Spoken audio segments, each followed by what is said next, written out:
আল্লাহর নবী ডাক দিলেন। আল্লাহ রাসূল বলতেছে, সাহাবীরা রে, আল্লাহ রাব্বুল আলামিন নির্ধারিত করে দেন কে ঈমান নিয়ে কবরে যাবে, কে ঈমান নিয়ে কবরে যাবে না। এই জন্য কোরআন শরীফে একটা দোয়া আছে, সবসময় করা লাগে, রব্বানা লা তুজিগ কুলুবানা বা'দা ইয হাদাইতানা ওয়া হাব লানা মিন লাদুনকা রাহমাতান ইন্নাকা আনতাল ওয়াহ্হাব। কুরআনুল কারীম আল্লাহ দোয়া লিখছেন, হে বান্দা তুমি এইভাবে দোয়া করো, রব্বানা লা তুজিগ কুলুবানা বা'দা ইয হাদাইতানা। আল্লাহ হেদায়েত দেওয়ার পরে আমাদের কলবকে আপনি গোমরাহ বানাই দিয়েন না, বিপদে নিয়ে যান না। আল্লাহ আমাদেরকে হেদায়েতের উপরে ইস্তেকামাত রাখেন, হেদায়েতের উপরে আল্লাহ আপনি আমাদেরকে প্রতিষ্ঠিত রাখেন। এইভাবে বেশি বেশি করে দোয়া করা লাগে। এই জন্য অনেকে গোমরাহ হয়ে হেদায়েত না হয়ে কবরে চলে যাবে, আবার অনেকে সারা জীবন কাফের ছিল মুসলমান হয়ে কবরে চলে যাবে। একটা ঘটনা আমি আপনাদেরকে শোনাই। সিরিয়ান এক পাদ্রী, তিনি প্রত্যেকদিন সন্ধ্যাবেলা তওরাত কিতাব হাতে নিয়ে তার গির্জার ভিতরে বসে বসে মানুষদেরকে তওরাত কিতাব শোনাইতেন এবং উপদেশ দিতেন। তওরাত কিতাব পড়ে পড়ে বিশ্লেষণ করতেন। তওরাতের মুফাসসির ছিল। তওরাত শরীফ পড়ে পড়ে ইহুদিদেরকে বুঝাইতেন, ধর্ম সম্পর্কে জানাইতেন। ওই ইহুদি পণ্ডিত, ইহুদি পাদ্রী তওরাত কিতাব পড়তে যে লক্ষ্য করলেন তওরাতের ভিতরে লেখা আছে মুহাম্মাদুর রাসূলুল্লাহ সাল্লাল্লাহু আলাইহি ওয়াসাল্লাম। এক জায়গা না, দুই জায়গা না, 4 জায়গায় আমার নবীর নাম লেখা। চিন্তা করলেন, হাইয়া এই মুহাম্মাদুর রাসূলুল্লাহ আমার কে? আমার নবীর, মুসা নবীর তওরাতের মধ্যে এই নাম লেখা থাকবে, তা হয় না। সে 4 জায়গা থেকে তওরাত থেকে নাম কেটে দিলেন। নাম কেটে দেওয়ার পরে পরের দিন আবার তওরাত পড়তে গেছে, দেখে মুহাম্মদুর রাসূলুল্লাহ শব্দটা 8 জায়গা লেখা। একসাথে বলুন মারহাবা। কয় জায়গা? 8 জায়গা লেখা। এবার এই পাদ্রী চিন্তা করলো 8 জায়গা লেখা, এই নামটা রাখা যাবে না। সাথে সাথে পাদ্রী এই নামটা কেটে দিলেন।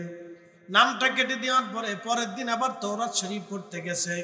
তওরাত শরীফ পরে পরে মানুষকে শোনাইতে গেছে, দেখে 12 জায়গায় তওরাতের মধ্যে আমার রাসূলের নাম লেখা আছে। আল্লাহু আকবার। আমার রাসূলের নাম লেখা আছে 12 জায়গায়। এবার পাদ্রীর হুঁশ আসলো, হাই হাই এইভাবে যদি কাটতে থাকি তাহলে পুরা তওরাতই মুহাম্মদুর রাসূলুল্লাহর হয়ে যাবে। একসাথে কোন আল্লাহু আকবার। পুরা তওরাতই মুহাম্মদুর রাসূলুল্লাহ হয়ে যাবে। তাহলে মুহাম্মদুর রাসূলুল্লাহকে এটা জানার জন্য পাদ্রী এবার খোঁজ নিলেন। যার কাছে জিজ্ঞেস করে সবাই খালি বলে সে একজন জাদুকর। নাউজুবিল্লাহ বলবেন না? সবাই খালি বলে সে একজন জাদুকর। তুমি যদি তার মজলিসে বসো তাহলে তুমি তার প্রেমে পাগল হয়ে যাবা। এ পাদ্রী সাবধান, তুমি তার কাছে যাবে না। পাদ্রী বলে না, তওরাতে 12 জায়গায় যার নাম লেখা সে জাদুকর না, সে অবশ্যই আল্লাহর মনোনীত নবী। এবার এই পাদ্রী খুঁজতে খুঁজতে জানতে পারলো তিনি মদিনায় আসছে। সুদূর সিরিয়ার থেকে রওনা দিয়ে একেবারে মদিনাতুল মুনাওয়ারায় আসছে। যেদিন আসলেন তার 3 দিন আগে রাহমাতুল লিল আলামিন ইন্তেকাল করেছেন। আমার রাসূল দুনিয়া থেকে বিদায় হয়ে গেছে। রাস্তা দিয়ে আসার সময় লক্ষ্য করলেন একজন সুদর্শন বৃদ্ধকে দেখা যায়, সুন্দর চেহারা, তার চুল দাড়িগুলি শুভ্র এবং সাদা, সুন্দর চেহারার অধিকারী। তখন এই ইহুদি পণ্ডিত বলল, আপনি কি মুহাম্মদুর রাসূলুল্লাহ সাল্লাল্লাহু আলাইহি সাল্লাম? তিনি বললেন, না, আমি নবী না, আমি নবীর সাহাবী, আমার নাম সালমান ফারসি। তো পাদ্রী চিন্তা করলেন, হায় হায়, সাহাবী এত সুন্দর, না জানি রাসূল কত সুন্দর। সালমান ফারসির বয়স হয়েছিল 250 বছর। তিনি 250 বছর পর্যন্ত পৃথিবীতে বেঁচে ছিলেন।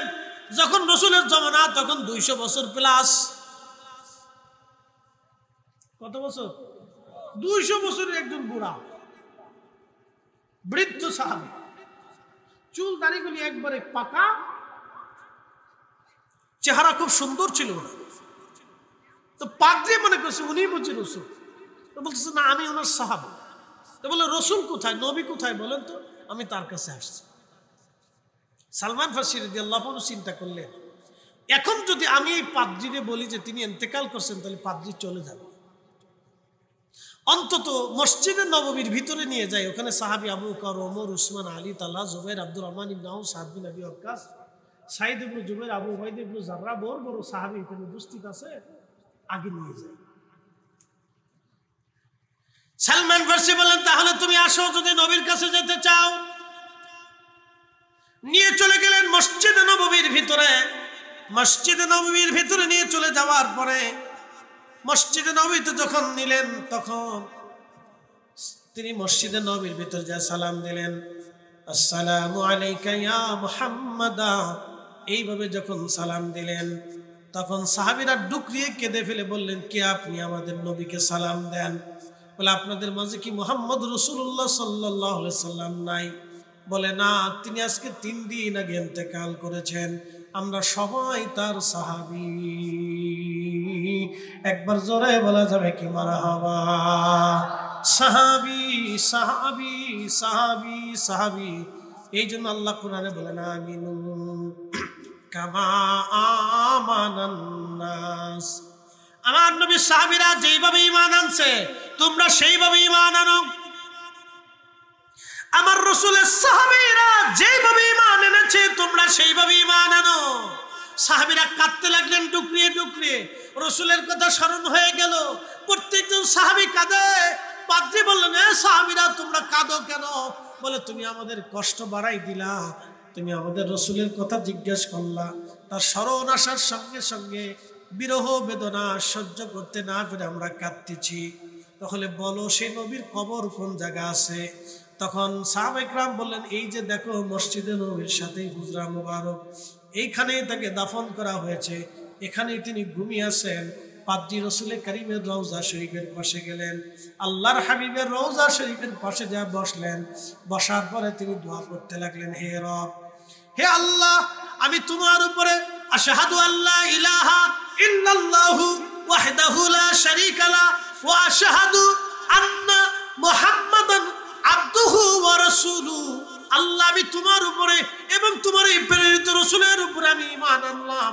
তবে আল্লাহ, তোমার এই নবী যদি আখেরি নবী হয়, আল্লাহ, তোমার এই নবী যদি আখেরি নবী হয়, তাহলে আমি আর দুনিয়াতে থাকতে চাই না। এই মুহূর্তেই তুমি আমারে তোমার কাছে নিয়ে চলে যাও, এই ঈমানের হালতেই তুমি আমাকে নিয়ে চলে যাও আল্লাহ। আল্লাহ রাসূলের সাহাবীরা বললেন, ঠিক ওই অবস্থায় তিনি রওজা শরীফের পাশে ইন্তেকাল করলেন। জান্নাতুল বাকিতে তাকে দাফন করা হলো। একবার জোরে বলা যাবে কি মারহাবা? এই জন্য কি ঈমান আনবে, কি ঈমান হারা হবে? আল্লাহ বলেন, জিবরাইল তুমি লিখে দাও, আমার এই বান্দা ঈমান হারা হবে না ঈমান নিয়ে কবরে যাবে, নাকি ঈমান ছাড়া কবরে যাবে, তুমি লিখে দাও, লিখে দাও। এই জন্য সাবধান, দোয়া পড়তে হবে, রব্বানা লা তুজিগ কুলুবানা বাদা ইয হাদাইতানা ওয়া হাব লানা মিন লাদুনকা রাহমাতান ইন্নাকা আনতাল ওয়াহ্হাব। মাইকের আওয়াজ যত দূর পর্যন্ত যাচ্ছে, সকলকে মোবারকবাদ, শুকুর এবং সুজুদ সে আল্লাহর জন্য, যিনি আমাদেরকে মেঘের দিনে মেঘ মুক্ত করে আল্লাহ তার বেহেশতের বাগানের ভিতরে অনেক মানুষের ভিড়ে পছন্দ করে, বাছাই করে, যাচাই করে আল্লাহ আমাদেরকে কবুল করেছেন। সেই জন্য আল্লাহর আসমানে আমরা একসাথে শুকরিয়া আদায় করে বলি আলহামদুলিল্লাহ। আরো শুকর গুজার করি সে আল্লাহর, যিনি সর্বশ্রেষ্ঠ নবী, সাইয়্যিদুল কাউনাইন ওয়াস সাকালাইন, মেহবুবে আলা, সাহেবে মাকামে মাহমুদ, হাউজে কাউসার ওয়ালা।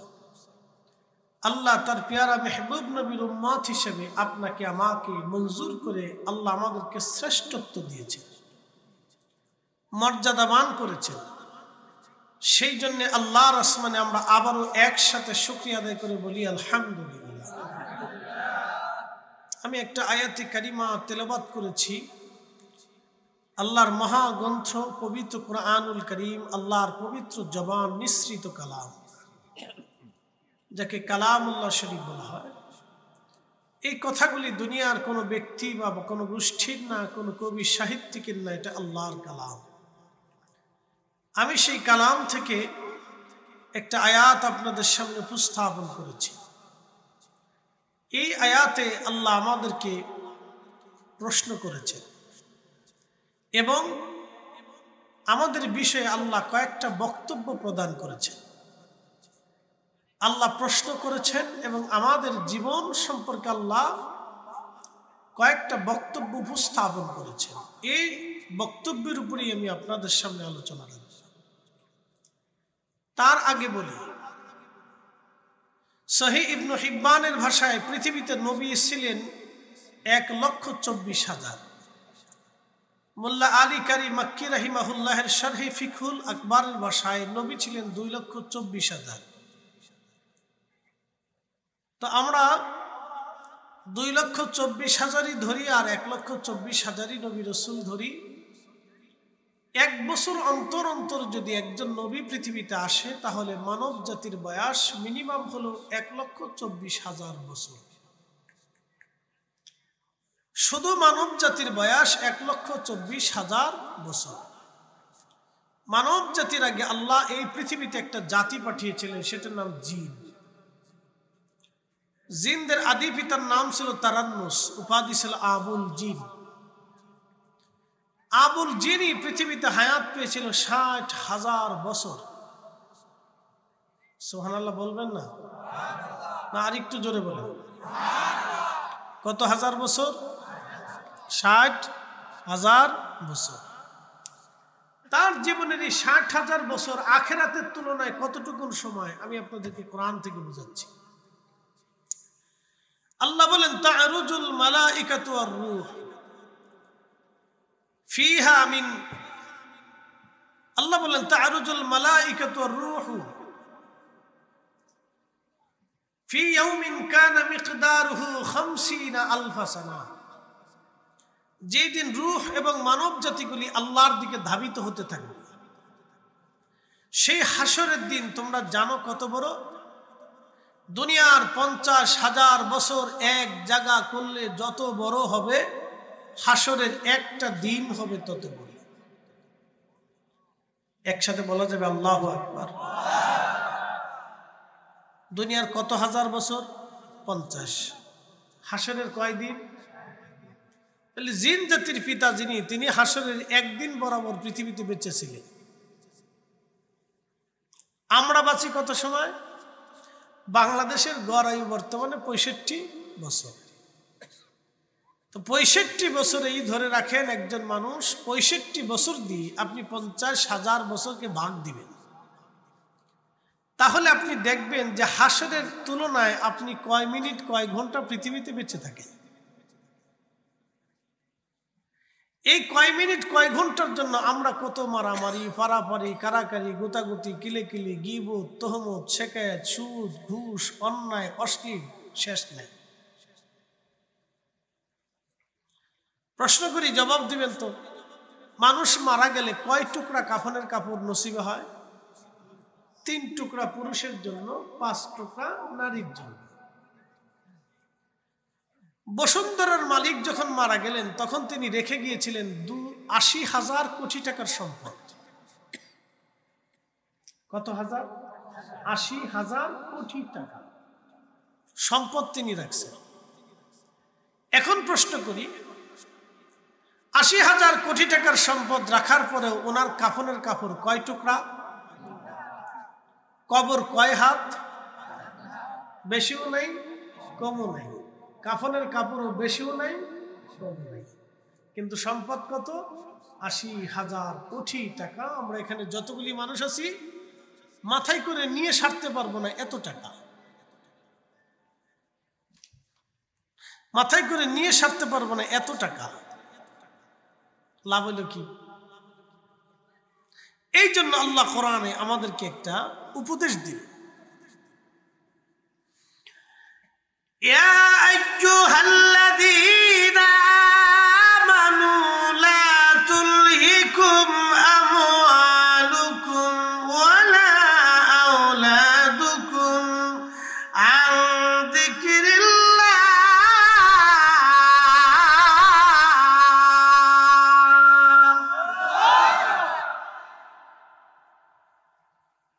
হে ইমানদার, লা তুলহিকুম আমওয়ালুকুম ওয়ালা আওলাদুকুম আন যিকরিল্লাহ। হে ইমানদার, সম্পদ এবং সন্তান, সম্পদ এবং সন্তান এই দুইটার মোহে পড়ে আমি আল্লাহর জিকির থেকে গাফিল হইও না। হে ইমানদার, সম্পদ এবং সন্তান এই দুইটার মহাব্বতে পড়ে আমি আল্লাহর জিকির থেকে তুমি গাফিল হইও না।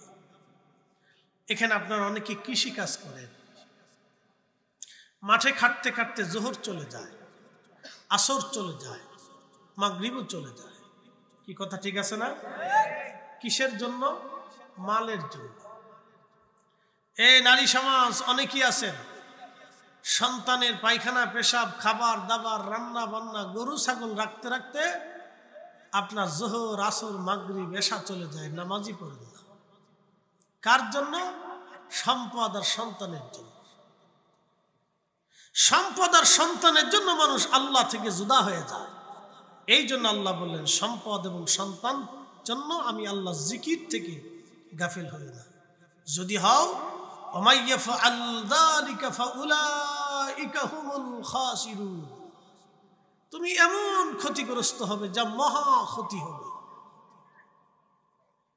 এমন ক্ষতির সম্মুখীন হবে যে ক্ষতি আর কেউ তোমাকে পুষায় দিতে পারবে না। প্রিয় উপস্থিতি, কামারশনবাসী, বহু দূরে মাইকের আওয়াজ যায়। আমি আপনাদের এলাকায় নতুন এসেছি, আর কখনো আমার এই এলাকায় আসার সুযোগ হয় নাই।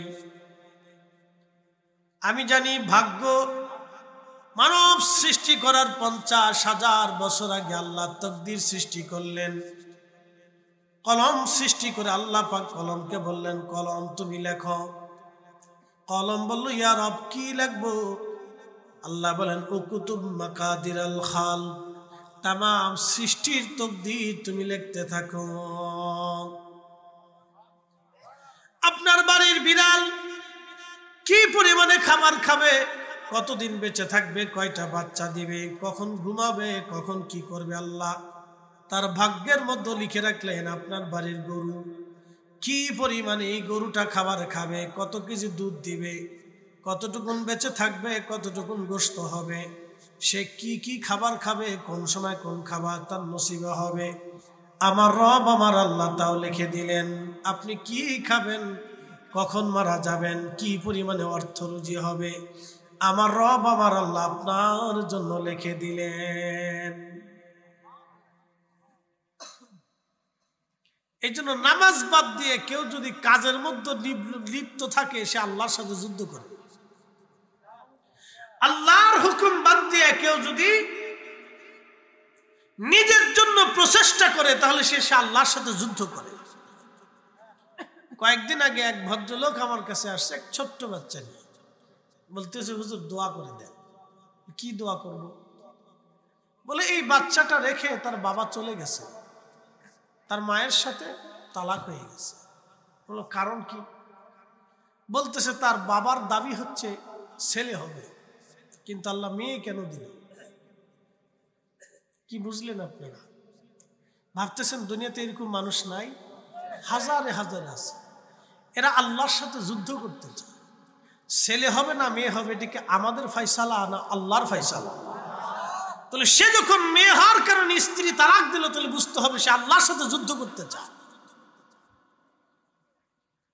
আজকে এক ভিডিওতে দেখলাম, এক বৃদ্ধ মা আর বাবার সন্তানে পিটাইতেছে। কি ভাবছেন এরকম হয় না? কথা কন না কেন, হয় না? বাংলাদেশে এত আইন হয়, সরকারের এই আইনটা করতে পারে না যে বৃদ্ধ বাবা মার গায়ে হাত তুললে, তাদেরকে কষ্ট দিলে, বৃদ্ধ বাবা মার সম্পদ থেকে সন্তান বঞ্চিত হবে, আদালত বঞ্চিত করে দিবে। এই আইনটা যদি বাংলাদেশে পাশ হয়ে যাইত, আল্লাহর কসম করে বলি সব তারের মতো সোজা হয়ে যাইত। কথা বলে ঠিক কিনা? এত আইন হয়, এই আইন হয় না। এত আইন বাস্তবায়ন হয়, এই আইনটা বাস্তবায়ন হয় না। এটা করে দিক, 6 মাসের ভিতর বাঙালি টাইট হয়ে যাবে। যেই মহিলারা স্বামীদেরকে উত্ত্যক্ত করে তারাও টাইট হয়ে যাবে। প্রিয় উপস্থিতি হাজিরিন, মনোযোগ দিবেন। এই মানুষগুলি আল্লাহর সাথে যুদ্ধ করতে চায়। আল্লাহ এই জন্য বললেন, কাইফা তাকফুরুনা বিল্লাহি ওয়া কুনতুম আমওয়াতা।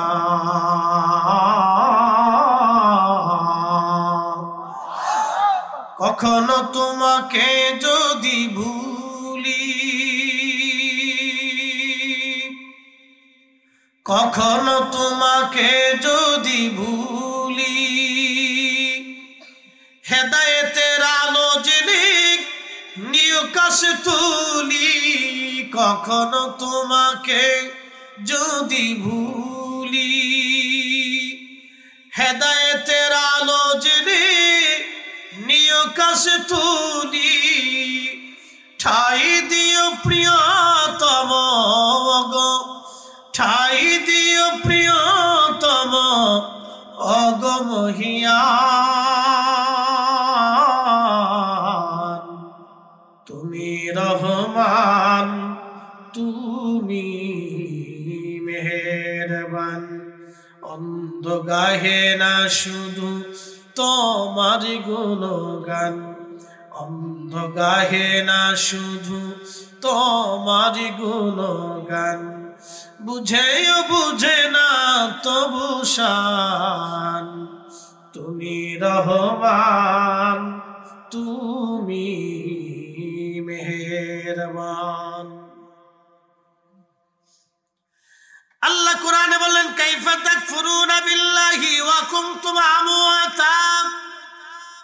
হে মানুষ, হে মানুষ, কি করে তুমি আমি আল্লাহকে অস্বীকার করো? হে মানুষ, কি করে তুমি আমি আল্লাহকে অস্বীকার করো বলো? অথচ তুমি নির্জীব ছেলে, নিষ্প্রাণ ছেলে, দেহহীন ছেলে, অস্তিত্বহীন ছেলে। ফাআহিয়াকুম, আমি তোমার জীবন দিলাম, তোমার অস্তিত্ব দিলাম। কে দিছে? না না হয় না, কে দিল? আল্লাহ আল্লাহ আল্লাহ।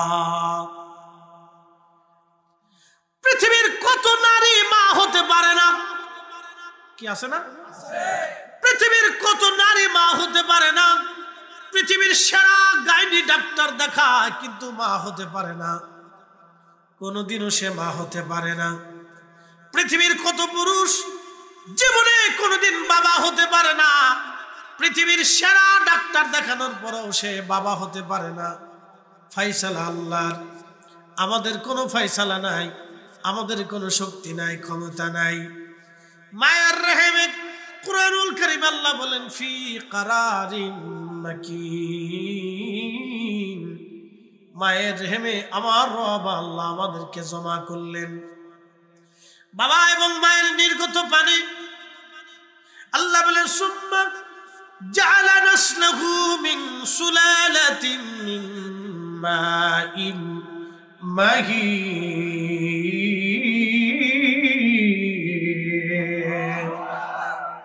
কোরআন শরীফ ভালো লাগে? কথা কেন? কোরআনের আলোচনা ভালো লাগেনি?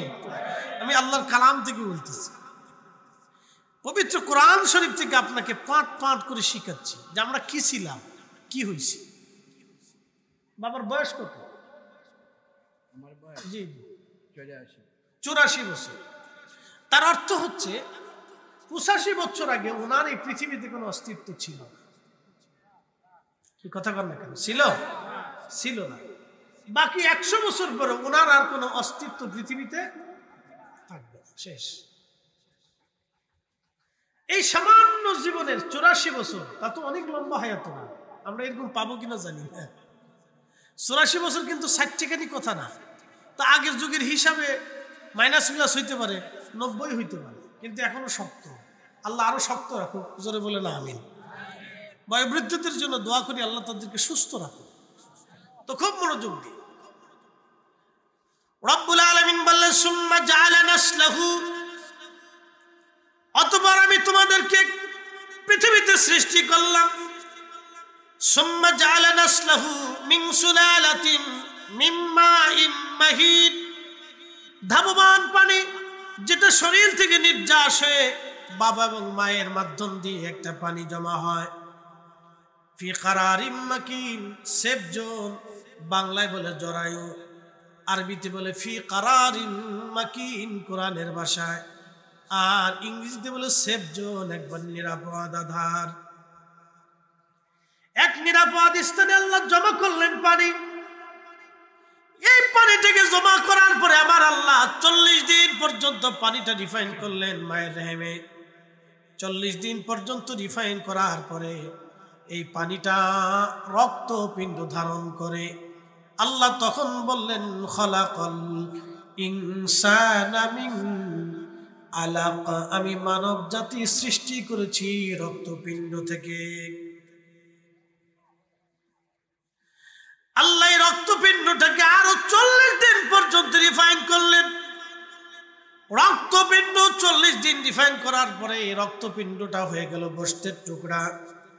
গোশতের টুকরা যখন হয়ে গেল রক্তপিণ্ডটা, গোশতের টুকরা বানানোর পরে আরো 40 দিন পর্যন্ত রিফাইন হলো। আচ্ছা আপনারা বলেন, এই যে পানিটাকে আল্লাহ রিফাইন করলেন, গাইনি ডাক্তারের নিয়ম অনুযায়ী না আল্লাহর নিয়মে? না না, একসাথে বলেন, একসাথে বলেন, কার নিয়মে? কার নিয়মে? তাহলে আমরা কার নিয়মে চলবো? সূর্য কার নিয়মে? চাঁদ কার নিয়মে? পৃথিবী কার নিয়মে? বাতাস হয় কার আইনে? তাহলে আমরা কার আইনে? আমরা কার আইনে চলবো? হিসাব সহজ, কোনো জটিলতা নেই এখানে। যদি সহজভাবে বুঝে নেন তাহলে হিসাব সহজ। নাস্তিকরা বলে আল্লাহ মানি না। হ্যাঁ, নাস্তিকরা এটা বলে যে খোদা বলে কিছু নেই। পৃথিবীতে একটা নাস্তিক দেশ আছে, সেটার নাম উত্তর কোরিয়া। এখানে কোনো মসজিদ, পেগোডা, ধর্ম কোনো কিছু নেই, সব নিষিদ্ধ। ওরা আল্লাহ, খোদা, ভগবান, যিশু, সরস্বতী, মা দুর্গা কিছু মানে না। ওরা কিছু মানে না। ওরা ওদের দেশের আইনের উপরে ভিত্তি করে চলে। ওরা নাস্তিকতাবাদে বিশ্বাসী, কমিউনিস্ট সরকার শাসিত একটা দেশ, পৃথিবী থেকে একবারে বিচ্ছিন্ন বলা চলে। তাদের দেশে কোনো মসজিদ আপনি খুঁজে পাবেন না। মুসলমান তার ধর্মের পরিচয় দিতে পারবে না, হিন্দু তার ধর্মের পরিচয় দিতে পারবে না, খ্রিস্টানও তার ধর্মের পরিচয় দিতে পারবে না, ইহুদি ধর্মের পরিচয় দিতে পারবে না, কেউ কোনো ধর্মের পরিচয় দিতে পারবে না। এখানে কোনো ধর্মই নেই। পৃথিবীতে একটা দেশ আছে। প্রিয় উপস্থিতি, মনোযোগ দিবেন। তাদের দাবি হচ্ছে আল্লাহ বলে কিছু নাই, যে স্রষ্টা দেখি না সেই স্রষ্টা মানি না। তাদের কথা খোদা দেখি না তো খোদা মানবো কেমনে? এখন আমি প্রশ্ন করি, আপনাকে জবাব দিবেন, আপনি বুঝে যাবেন। আপনার ভিতরে, এই বাবাজির ভিতরে 84 বছর ধরে একটা রুহু বসে আছে। আজ পর্যন্ত ওনার চোখ দিয়ে সেই রুহু উনি দেখে নাই। কি কথা কন না কেন? দেখছে? 84 বছর ধরে ওনার দেহের ভিতরে একটা রুহু আছে, ইঞ্জিন। 84 বছর ধরে এই রুহু সে দেখে নাই, তার নিজের চোখ দিয়ে দেখে নাই। কিন্তু রুহু আসছে, কখন আসে তাও বলে দিয়ে যাই। 120 দিন গোশতের টুকরাকে আল্লাহ রিফাইন করলেন। গোশতের টুকরাটাকে রিফাইন করার পরে মায়ের পেটের ভিতরে মোটামুটি মানব শরীরে একটা বডি স্ট্রাকচার দ্বারা করান। কেবলমাত্র চোখ, হাত, পা হতে থাকে। ঠিক তখনই আমার রব, আমার আল্লাহ জিব্রাইল আলাইহিস সালামের মাধ্যমে রুহু নামক ইঞ্জিনখানা আলমে আরোহাত থেকে, রুহের জগৎ থেকে আল্লাহর হুকুমে নিয়ে এসে মায়ের রেহেমের ভিতরে, আমার বডির ভিতরে আল্লাহ আমার রুহু খানা ফুকাই দিলেন। আপনার রুহু আল্লাহ ফুকাই দিলেন, আমার রুহু দিলেন। পৃথিবী বর্তমানে 800 কোটি মানুষ আছে। 800 কোটি মানুষের রুহু আল্লাহ পাক বডির মধ্যে ফুকিয়ে দিলেন। একবার জোরে বলা যাবে কি মারহাবা? আল্লাহুম্মা সাল্লি আলা সাইয়্যিদিনা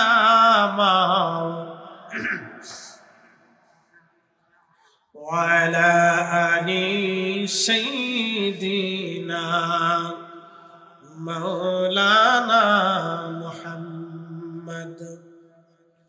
মনোযোগ দিয়ে শুনে যাবেন। কাবারশনবাসী, তারাশের মুসলমান, সিরাজগঞ্জবাসী, বাবাজি এটা একবারে আপনার কি বলে বিল এলাকা।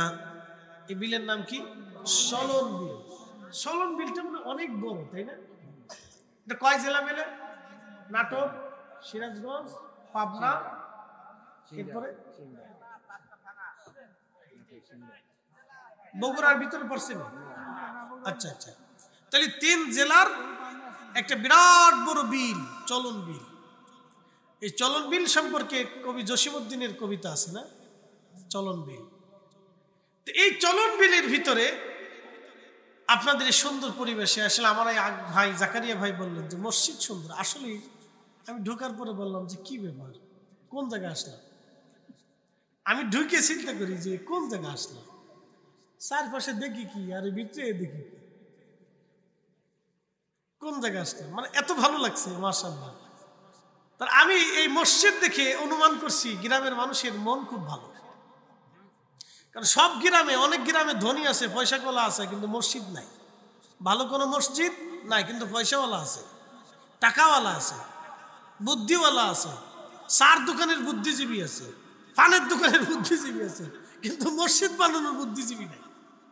তো আপনাদের গ্রামের এই সুন্দর মসজিদ দেখে আমার কাছে হৃদয় জোড়াইছে। আমি বলছি না, আমি ওইখানে বসে সবার সাথে বলতেছি এলাকার মানুষের মন খুব ভালো, মনের দিক থেকে তারা উন্নত। ঘর বাড়ি না থাক, তাদের চিন্তা হলো আল্লাহর ঘর সুন্দর করো। মারহাবা বলবেন আল্লাহু আকবার, একসাথে বলিন আল্লাহু আকবার। মনোযোগ দিয়ে আমার কথা, আমার ব্যক্তিগত মত না, কোরআনের যে আয়াত পড়ছি, আয়াতের তাফসীর থেকে আপনাদেরকে আমি শোনাচ্ছি। 140 দিন, দুঃখিত 120 দিন,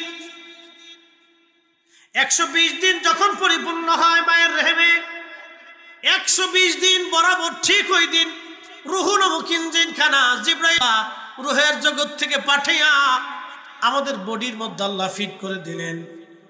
যখন বডির মধ্যে রুহ আসলো, আল্লাহ বলেন জিবরাইল 4টে জিনিস আমার বান্দার জন্য নির্ধারিত করে দাও। 1 নাম্বার, কতদিন সে বেঁচে থাকবে তুমি নির্ধারিত করো। আল্লাহর সীমানার বাহিরে 1 সেকেন্ড আপনি আমি যেতে পারবো না। কথা ঠিক আছে না?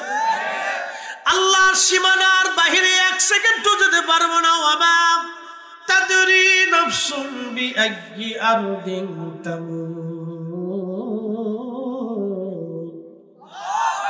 মানুষ কোথায় কোন জায়গায় মারা যাবে মানুষ জানে না।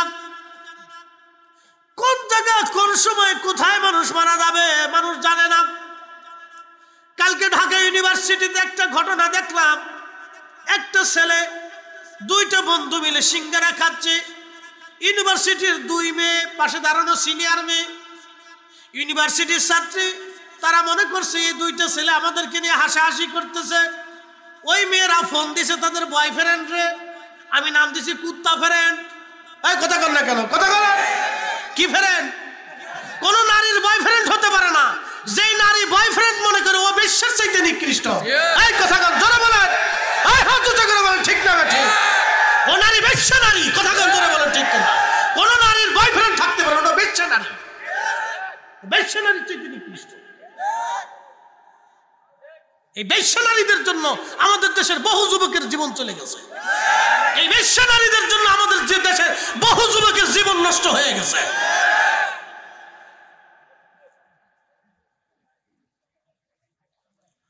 প্রিয় সিরাজগঞ্জবাসী, তারাশের মুসলমান, খুব মনোযোগ দিয়ে শোনা যাবেন।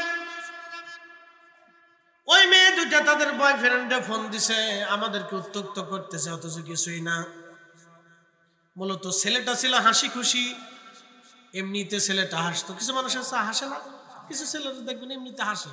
যেমন আমি সবসময় হাসি, হ্যাঁ আমি সবসময় হাসি। কোনো লোক আমার সাথে সাক্ষাৎ করলে আমি হাসি, বাজারে গেলে হাসি, দোকানে গেলে হাসি, চার দোকানে গেলে হাসি, আমি সবার সাথে হেসে কথা বলি। এটা আমার আদত, ছোটকাল থেকে আমি হাসি। আমার বাচ্চা সেও হাসে, বাপের মতোই হয়েছে। ছেলেটা সেও হেসে হেসে কথা বলে, মানে সে যে যাবে তার সাথে খুব বন্ধু হয়ে যায়, দুস্তি হয়ে গেছে, হাসে এরকম। তো কি করছে, বয়ফ্রেন্ড ফোন দিছে, আমি নাম দিছি কুত্তা ফ্রেন্ড। বদমাশ একটা ছেলের জীবন চলে গেল মারামারি করে ছেলেটাকে হত্যা করে। চিন্তা করতে পারছে না? এরকম ইউনিভার্সিটিতে কত বয়ফ্রেন্ডের জন্ম হয়েছে আল্লাহ জানে। কি কথা বল না কেন? এই জন্যই তো আমাদের দেশের কোনো পরিবর্তন হয় না।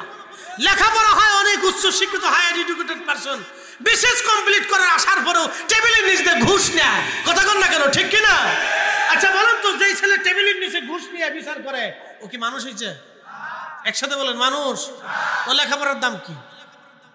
কোনো দাম আছে? কোনো দাম নেই, চলতেছে। এই জন্য তো আমাদের দেশে লেখাপড়ায় হায়ার এডুকেটেড পারসন একটা ছেলে মানুষ হয় না। না, মানুষত্ব নেই, মানুষত্ব নেই। দেখবেন বিশেষ কমপ্লিট করে একটা পুলিশ অফিসার, মানুষত্ব নেই অনেকে। যার কারণে তো কয়েকদিন আগে পাবলিক ইদের খুব কায়দা মতো বাটাম চালিয়ে দিয়েছে। এমনি তো দেয়নি, বহুদিনের ক্ষোভ আছে, এই জন্যই তো দিছে। কি কথা কন না কেন? ক্ষোভ তো আর একদিনের না, বহুদিনের ক্ষোভ জমা হয়েছে। প্রিয় উপস্থিতি হাজিরিন, প্রিয় ভাই আমার, মনোযোগের সাথে কথাগুলি শুনবেন। আমি যে কথাগুলি বলছিলাম, কুরআনুল কারীমে আল্লাহ রাব্বুল আলামিন বললেন, ও আমার হাবিব আপনি উম্মতকে জানান, আমি রব্বুল আলামিন 4টে জিনিস আমার বান্দার জন্য নির্ধারিত করে দেই। 1 নম্বর হায়াত, কতদিন সে বেঁচে থাকবে আমি আল্লাহ নির্ধারিত করে দেই। অর্থাৎ আল্লাহর সীমানার বাহিরে যাওয়ার আর কোনো সুযোগ আর নাই। ঠিক কিনা? প্রিয় উপস্থিতি, মনোযোগ দিবেন। 2 নম্বরে আল্লাহ পাক রব্বুল আলামিন লিখে দেয় সে কি পরিমাণে রিজিক খাবে। আল্লাহু আকবার। কি পরিমাণে খাবে লিখে দেয় কে? আল্লাহ। জোরে বলেন, কে লেখে?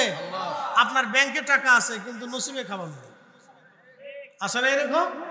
যদি না বিশ্বাস করেন তো ঢাকার বড় নামি দামি পাবলিক প্রাইভেট হসপিটালে যায় দেখবেন 100 কোটি টাকার মালিক, কিন্তু তারা হয়ে বেকা হয়ে পড়ে রয়েছে, খাবার খাইতে পারে না, লল দিয়ে ভিতর দিয়ে ঢুকাইতে লাগতেছে। রিজিক কি খাবেন সেটা আল্লাহ এটা বরাদ্দ করবেন। এই জন্য সবসময় দোয়া করবেন যে আল্লাহ যেন উত্তম রিজিকের ফয়সালা করে। কোন রিজিক? উত্তম রিজিক। আলহামদুলিল্লাহ কন্যা, একসাথে কন্যা আল্লাহু আকবার। তবে আল্লাহ আলেমদেরকে উত্তম রিজিক খাওয়ায়, আল্লাহ তলবে ইলমদেরকে উত্তম রিজিক খাওয়ায়, আল্লাহ ওয়ালা বান্দাদেরকে আল্লাহ উত্তম রিজিক খাওয়ায়, 5 ওয়াক্ত নামাজিরা আল্লাহ উত্তম রিজিক খাওয়ায়। একসাথে বলবেন না মারহাবা? 5 ওয়াক্ত নামাজিরা আল্লাহ উত্তম রিজিক খাওয়ায়। এটা আল্লাহর ওয়াদা। কার ওয়াদা? আল্লাহর ওয়াদা। ভালো জিনিস খাবেন, বিড়ি টিড়ি খাবেন না, এটার ভিতরে কোনো ভিটামিন প্রোটিন নেই। আল্লাহ রসুল বলছেন তোমরা দুধ খাও, তোমরা খেজুর খাও, তোমরা ফল খাও, তোমরা রুটি খাও। হালালান তাইয়্যিবা, হালালটা খাবা, বিশুদ্ধটা খাবা। পান খাবেন কিন্তু তামাক খেতে পারবেন না, এটা বিশুদ্ধ না, তাইয়্যিব না। কথা ক্লিয়ার? ওনার পছন্দলির পালন করেন, না পড়লে না পড়েন, যদ্দূর পারেন তামাক খান। যদি খাই বেহেশত পাইতে পারেন তো চেষ্টা করে দেখেন। কি কথা খারাপ করছি? হালালান তাইয়্যিব, বিশুদ্ধ খাবার খাও, তুমি পরিচ্ছন্নটা খাও। দেখেন আল্লাহ কত বড় বান্দার প্রতি, আল্লাহর কত দয়াশীল। তুমি পরিচ্ছন্নটা খাও, বিশুদ্ধটা খাও। এক শয়তান কুমিল্লা বাড়ি, এই শয়তানের নাম ভুলে গেছি। এই সন্তান ডোলডুকুর ফিডা, সেই শয়তানের জিগাইতেছে গাঁজা খাওয়া কে?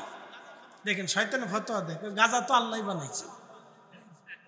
দেখছেন শয়তান কত বড় শয়তান, গাঁজা আল্লাহ বানাইছে। তো যেহেতু আল্লাহ বানাইছে এতো খাওয়া যাইব, লিমিট পরিমাণ খাইলে অসুবিধা নাই। চিন্তা করেন কত বড় শয়তান। তোরে জিজ্ঞাসা করার দরকার, ভাই রে তুই গাজার ব্যাপারে এই কথা বললি, তাহলে পায়খানার ব্যাপারে এই কথা একটু কয়ে যা, যে পায়খানা আল্লাহ বানাইছে তো তুই লিমিট পরিমাণে খা। কি কথা কর না? এগুলি শয়তানের দেশ গেছে বইয়া, মানুষের ব্রেনকে ওয়াশ করে, মানুষের মস্তিষ্ককে নষ্ট করে দেয় তারা।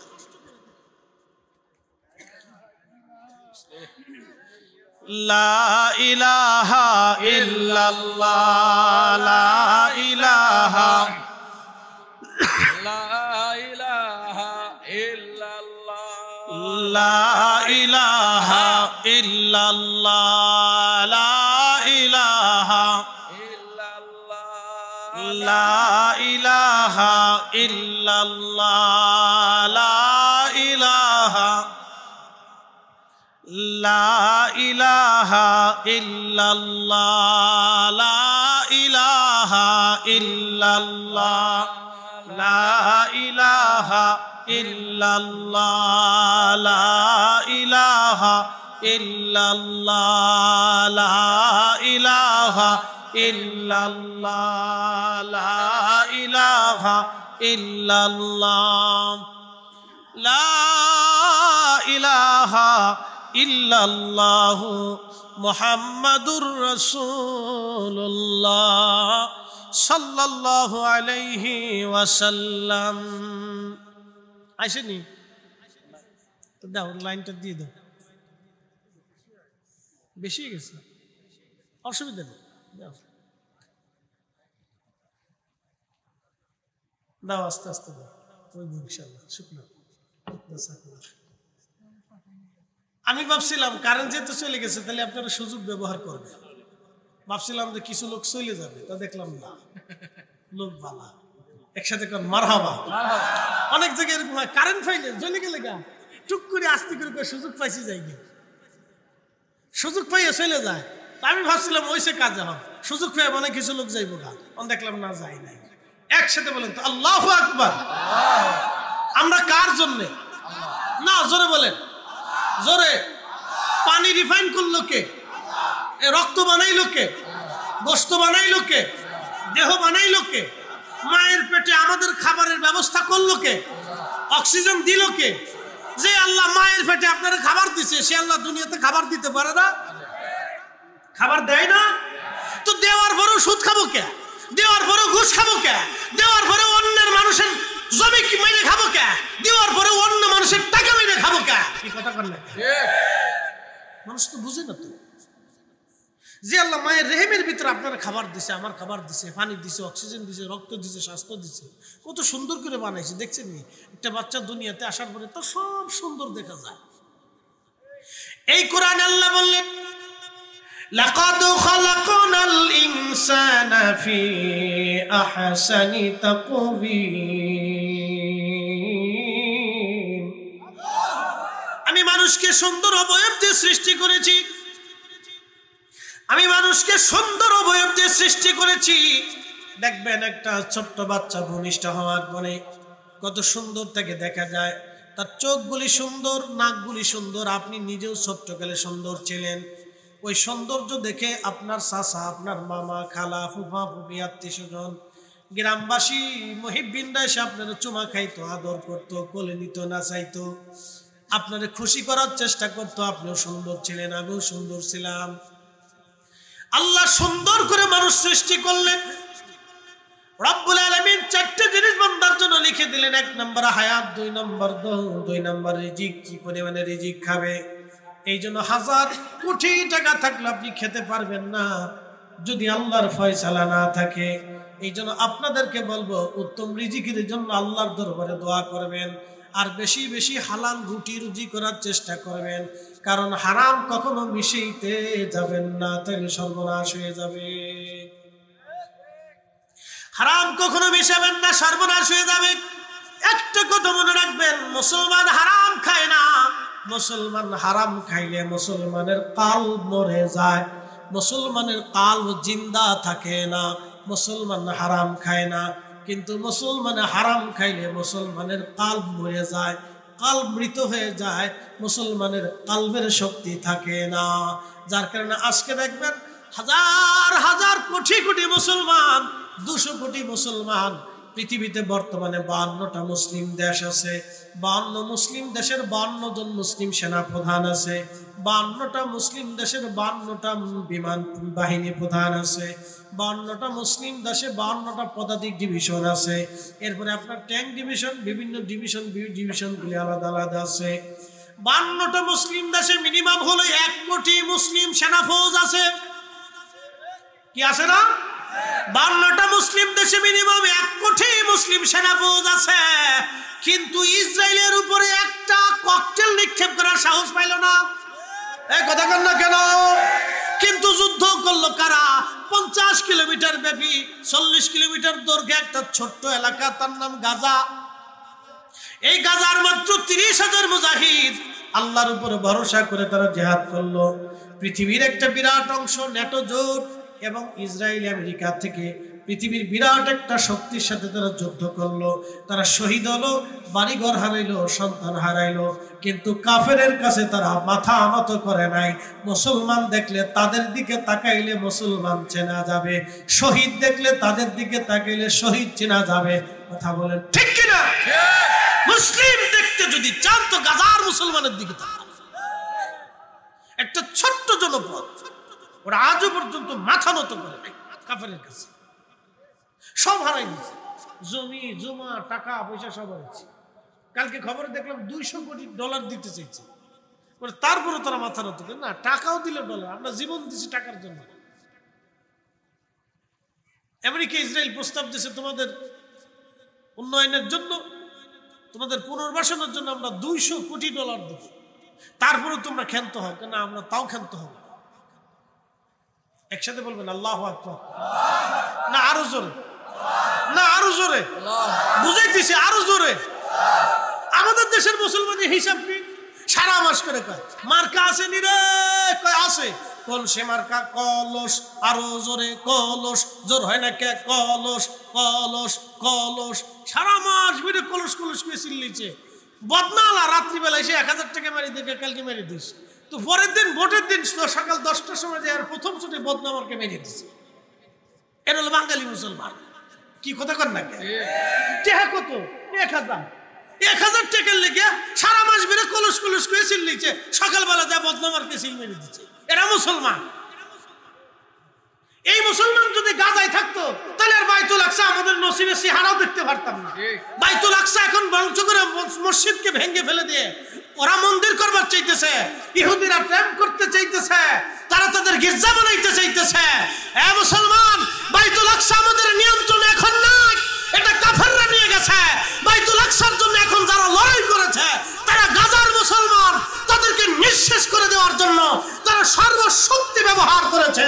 তারা সর্বশক্তি দিয়া গাজার মুসলমানকে হত্যা করেছে, ছোট্ট বাচ্চা থেকে বৃদ্ধ পর্যন্ত হত্যা করেছে, হসপিটালে বোমা মেরেছে, এই আশ্রয় কেন্দ্রগুলি বোমা মারতেছে, লক্ষ লক্ষ মুসলমানকে তারা শহীদ করেছে, কিন্তু তারা মাথা নত করে নাই।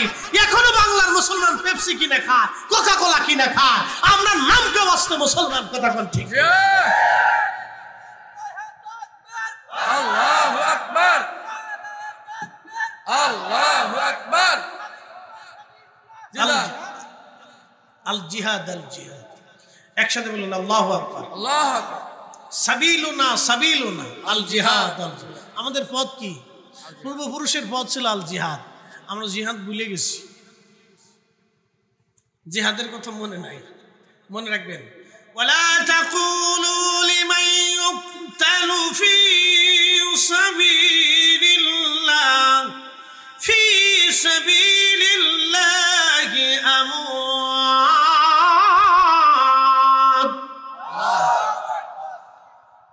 ওয়ালা তাকুলু, বলিও না তোমরা, বলিও না, বলিও না, বলিও না, লিমান ইউকতালু, যারা মৃত্যুবরণ করে, কতল হয়, নিজের জীবন দিয়ে দেয়, ফি সাবিলিল্লাহ, আল্লাহর পথে, আল্লাহর মতে, আল্লাহর জন্য, আল্লাহর দ্বীনের জন্য, কালেমার জন্য, বাইতুল আকসার জন্য যারা জীবন দিয়ে দেয়, আমওয়াত, তাদেরকে মরা মনে করিও না, বাল্লাহিয়া,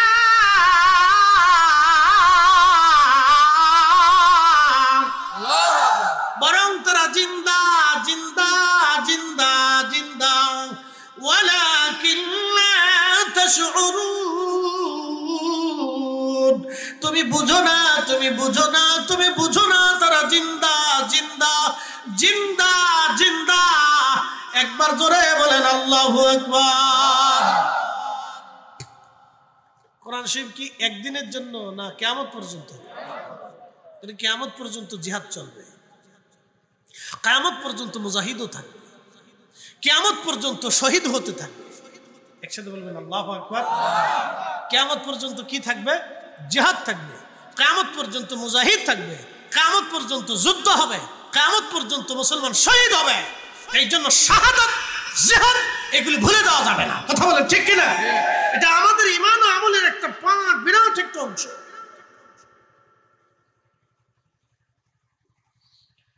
প্রিয় উপস্থিতি হাজিরিন, আমি বলছিলাম আল্লাহ রাব্বুল আলামিন লিখে দেন বান্দা কি পরিমাণে তুমি খাবা, আমার আল্লাহ লিখে দেন। এই জন্য মরণের সময় যখন বান্দার মৃত্যুর সময় চলে আসে, তখন পানির ফেরেশতা চলে আসে। পানির ফেরেশতা মুমূর্ষ অবস্থায় তার পাশে দাঁড়ায় বলে, হে আল্লাহর বান্দা, আমি তোমার জন্য পানির জন্য নিয়ন্ত্রিত ফেরেশতা ছিলাম, তোমার পানিগুলি আমি জোগাড় করে দিতাম। বান্দা, তামাম দুনিয়া তন্ন তন্ন করে খুঁজলাম, তোমার জন্য কোনো পানি বরাদ্দ নাই। অথবা আমি চললাম, তোমার সময় শেষ, আমার বিদায়ের পালা। এরপরে খাবারের ফেরেশতা চলে আসে। খাদ্যের যিনি নিয়ন্ত্রণে ফেরেশতা ছিলেন, জমিনদার ছিলেন, তিনি এসে বললেন, হে আল্লাহর বান্দা, তামাম দুনিয়া অনুসন্ধান করে দেখলাম তোমার জন্য কোনো খাদ্য বরাদ্দ নাই, অতএব তোমার জীবনের সময় শেষ, আমারও দায়িত্ব শেষ, আমি চললাম, আর তোমার সাথে দেখা হবে না। নিঃশ্বাসের ফেরেশতা, যিনি শ্বাস প্রশ্বাসের দায়িত্ব ছিল, তিনি এসে বলেন, হে আল্লাহর বান্দা, আমি তামাম দুনিয়া ঘুরে তোমার জন্য একটু নিঃশ্বাস পেলাম না, একটু বায়ু খুঁজে পেলাম না, অতএব তোমার থেকে আমি বিদায় নিলাম, তোমার সময় শেষ, আমি আমার দায়িত্ব পালন করেছি, আমি চললাম এবার আল্লাহর কাছে। আল্লাহ রাব্বুল আলামিন বললেন, আল্লাহ রাসূল বলতেছেন, ঠিক তখনই মালাকুল মউত এসে যান। মালাকুল মউত এসে তার রূহ কবজ করে নিয়ে চলে যায়। আল্লাহু আকবার। এই জন্য আমাদের জীবনের শেষ সময় যখন আসবে, আল্লাহর নবী ডাক দিয়ে বললেন, কখন মারা যাবে কেউ জানে না, লিখে দাও, বরাদ্দ করে দাও, কত বছর, কত দিন, কত মিনিট, কত সেকেন্ড, কোন জায়গা, কোন মুহূর্তে, কিভাবে সে মারা যাবে তুমি লিখে দাও। চতুর্থ নাম্বার, তুমি লিখে দাও বান্দা কি জান্নাতি নাকি জাহান্নামী, ঈমান নিয়ে কবরে যাবে না ঈমান হারা হয়ে কবরে যাবে, তুমি লিখে দাও। এই জন্য দেখবেন অনেক মানুষ সারা জীবন মুসলমান ছিল, এরপরে বেঈমান হয়ে কবরে চলে যায়। আবার অনেকে আছে দেখবেন সারা জীবন কাফের ছিল, পরে মুসলমান হয়ে কবরে চলে যায়। গত বছরে ভারতে গেলাম, এক লোক এসে বলল, হুজুর কি বলবো, আমাদের ঘরের একটা মেয়ে হিন্দু একটা ছেলের সাথে প্রেম করে বের হয়ে যায়, বিয়ে করে হিন্দু হয়ে গেছে। কি বলবেন আপনি? বুঝতে পারবেন না, ভারতে এরকম অহরহ ঘটনা করে। বহু মুসলমান মেয়ে হিন্দুর সাথে বেরিয়ে যে একেবারে হিন্দু হয়ে যায়, বিধর্মী হয়ে যায়। বাংলাদেশের কাদিয়ানি ফেরকাগুলি মুসলমানদেরকে টাকা দিয়ে, গরিব মানুষদেরকে অর্থ দিয়া, বাংলাদেশের কাদিয়ানি ফেরকা তারা কাদিয়ানি বানায়। খ্রিস্টান মিশনারিরা মুসলমানদেরকে, গরিব মুসলমানদেরকে অর্থবিত্ত দিয়া তারা মুসলমান থেকে খ্রিস্টান বানায়া দেয়। কি আছে না? বহু আছে, বহু আছে, বহু। আল্লাহ নবী ডাক দিলেন, আল্লাহ রাসূল বলতেছে, সাহাবীরা রে, আল্লাহ রাব্বুল আলামিন নির্ধারিত করে দেন কে ঈমান নিয়ে কবরে যাবে, কে ঈমান নিয়ে কবরে যাবে না।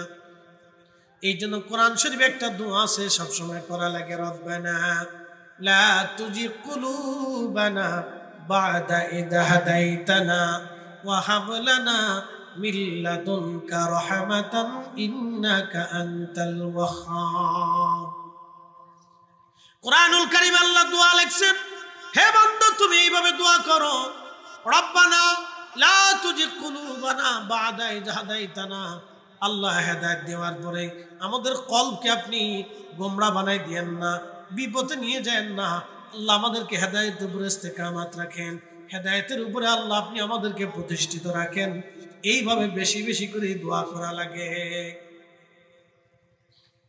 এই জন্য অনেকে গোমরা হয়ে হেদায়েত না হয়ে কবরে চলে যাবে, আবার অনেকে সারা জীবন কাফের ছিল, মুসলমান হয়ে কবরে চলে যাবে। একটা ঘটনা আমি আপনাদেরকে শোনাই। সিরিয়ান এক পাদ্রী, তিনি প্রত্যেক দিন সন্ধ্যাবেলা তওরাত কিতাব হাতে নিয়ে তার গির্জার ভিতরে বসে বসে মানুষদেরকে তওরাত কিতাব শোনাইতেন এবং উপদেশ দিতেন, তওরাত কিতাব পড়ে পড়ে বিশ্লেষণ করতেন।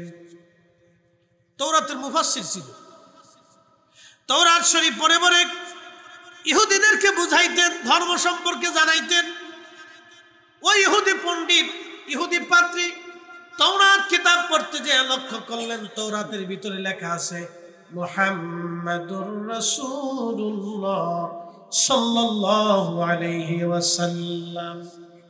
এক জায়গা না, দুই জায়গা না, 4 জায়গায় আমার নবীর নাম লেখা।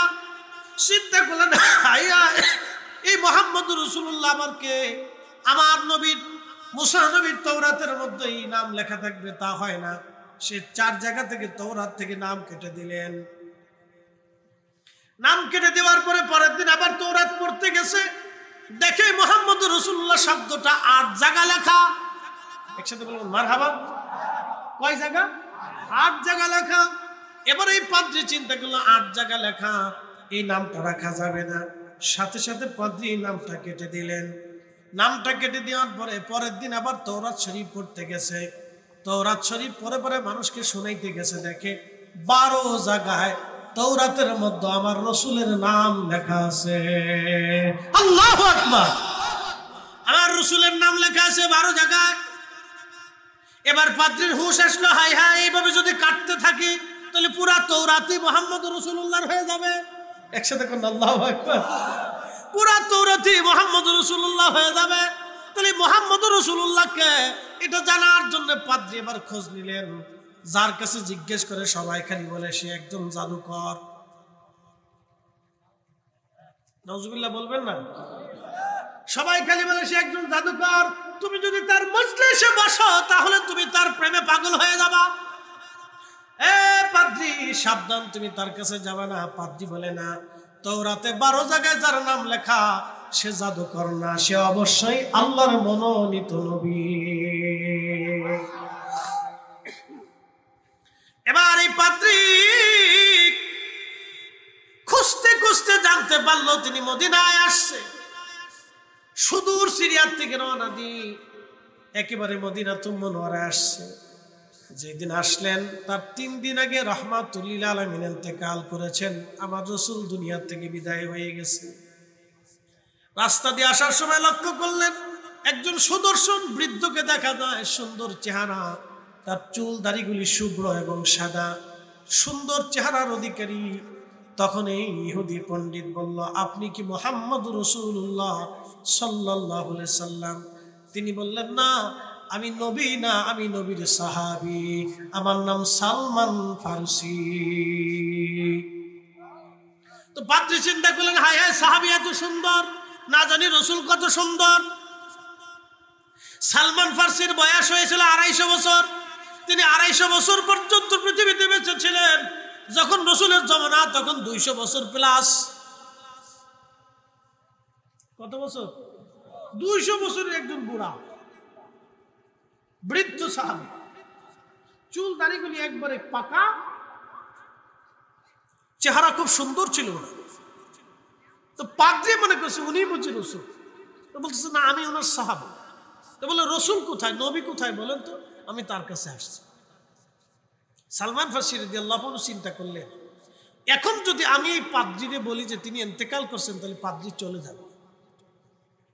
অন্তত মসজিদে নববীর ভিতরে নিয়ে যায়, ওখানে সাহাবী আবু বকর, ওমর, উসমান, আলী, তালহা, জুবাইর, আব্দুর রহমান ইবনে আউফ, সাদ বিন আবি ওয়াক্কাস, সাঈদ ইবনে জুবাইর, আবু উবাইদা ইবনে জাররাহ, বড় বড় সাহাবী এখানে উপস্থিত আছে, আগে নিয়ে যায়।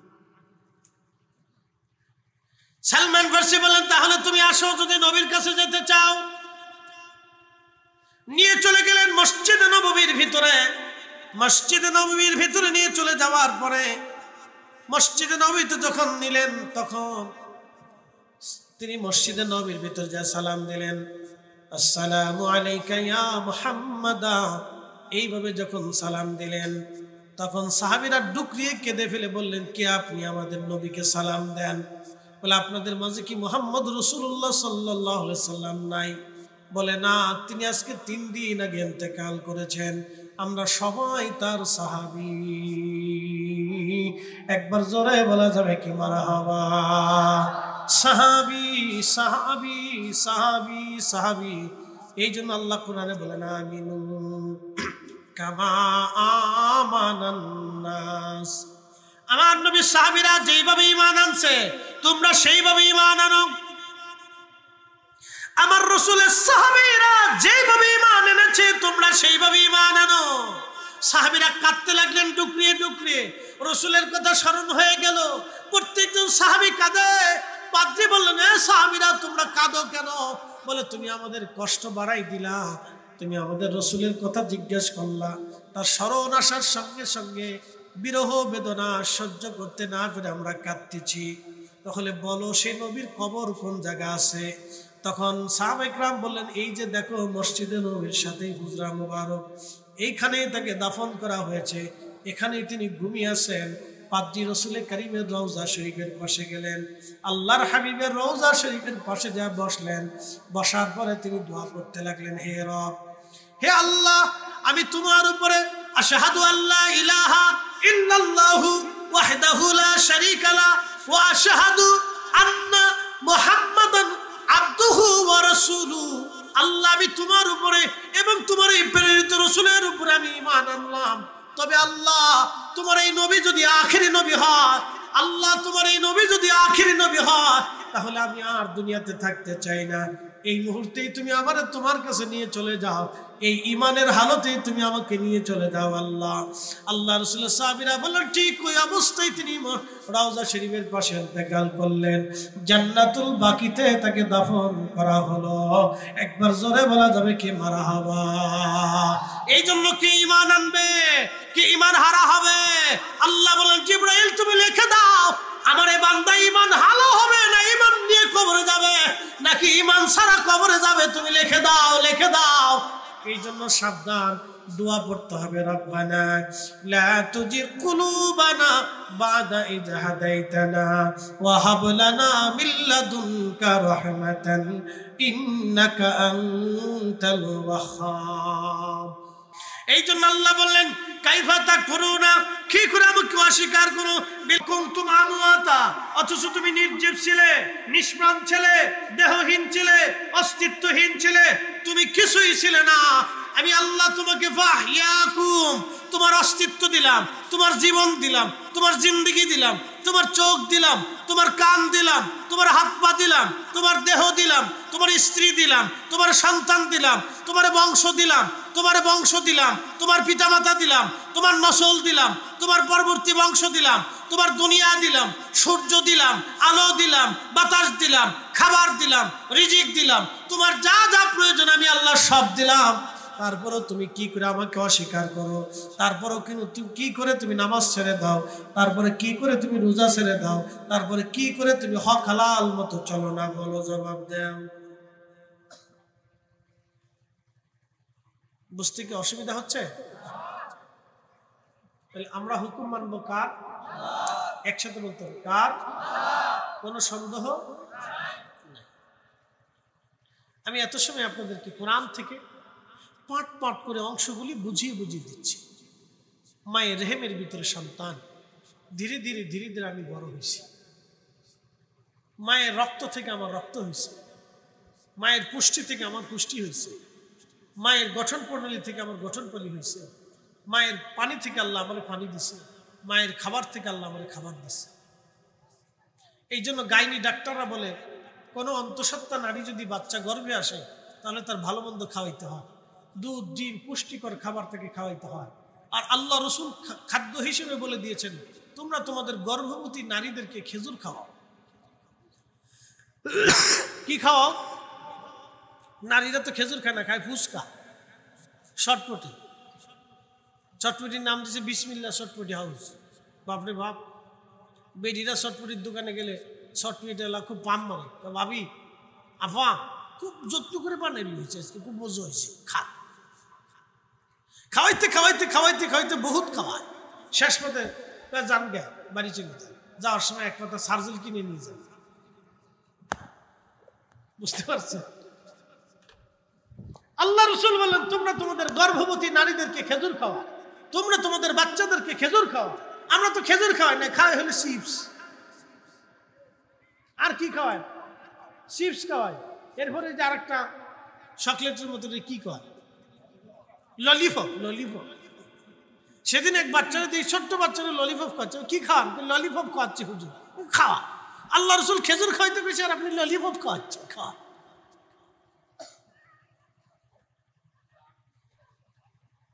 ললিপপ খাওয়ায়, চিপস খাওয়ায়, সানাচুর খাওয়া, আমি যাবি খা, এগুলো খাওয়াবেন।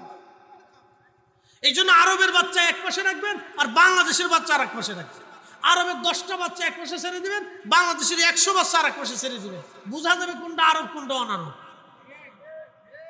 খাদ্যাভাস সব খাদ্যাভাস, ওরা যা খায় সব টাটকা খায়। আর আমাদের দেশে ঘোড়ার ডিম সব কিছুর ভিতর ফরমালিন মারে। আমি ওই মধুপুরে, টাঙ্গাইলে মধুপুরে মাহফিল করতে গেছি, তখন মধুপুরে যায় বললাম যে ভাই তোমরা তো আনারস চাষ করো, তো আমার বাগান থেকে একবার অরিজিনাল আনারস কিনে দাও যাতে বাচ্চা কাছে ভালোটা খাইতে পারে, আমি নিজে ভালোটা খাইতে পারি, টাটকা জিনিস, ফরমালিন যাতে না থাকে। হুজুর লাভ নাই। বললো কারণ কি? কই গুলিস্তানেরটাও যা, এই বাগানেরটাও তা। বলো কি বাবান? গাছের মধ্যে ইনজেকশন মেরে দিচ্ছে। বুঝতে পারছো কোন জায়গায় মারছে? গাছের মধ্যে ইনজেকশন মারছে, মেড ইন বাংলাদেশ। এটা বাঙালি। আপনি কি খাবেন এবার চিন্তা করেন, বাঙালি। আর এটা যদি সৌদি আরব হতো তাহলে টাস টাস করে হাত ধরে কাইটে একবার আলাদা করে দিয়ে দিত, যা এবার ভিক্ষে করে খাও। কি কথা কন না কেন? একবার টাস টাস করে হাত কেটে দিত। কালকে খবরে দেখলাম এক নারী গৃহবধূ, তারে তো ধর্ষণ করছে, তার চুলগুলি কাটছে। এটা যদি সৌদি আরব হয়তো তাহলে এগুলি ধরে ধরে টাস টাস টাস টাস করে একবারে সাথে সাথে, ওই 7 দিনেরও দরকার নাই, 3 মাসেরও দরকার নাই, 6 মাসেরও দরকার নাই। ওই যে মাগর আর আসিয়া ছোট্ট একটা মেয়েরে শুধু ধর্ষণ করে নাই, তার গুপ্তাঙ্গ বেলেট দিয়ে কাইটে কাইটে কাইটে কাইটে নির্মম ভাবে তাকে হত্যা করেছে। আরে মিয়া, এদেশে যদি আল্লাহর আইন থাকতো তাহলে আল্লাহর কসম এতদিন আসিয়ার বিচার আমরা 2 চোখ দিয়ে দেখে নিতে পারতাম। কিন্তু আমাদের বদনসিব।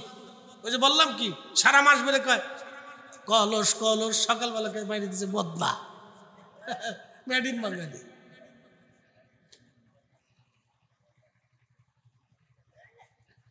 প্রিয় উপস্থিতি হাজিরিন, মনোযোগ দিবেন।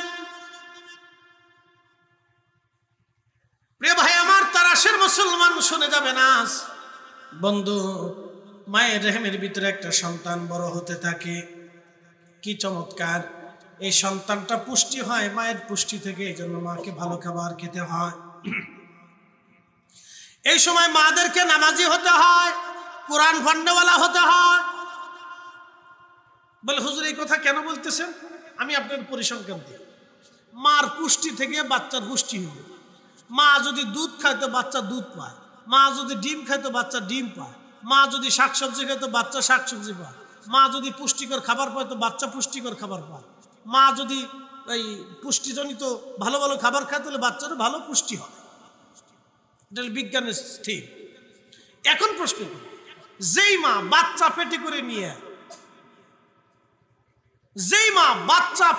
নিয়ে কুকু কুকু কুকু কুকু, বুঝেন নাই মনে হয়?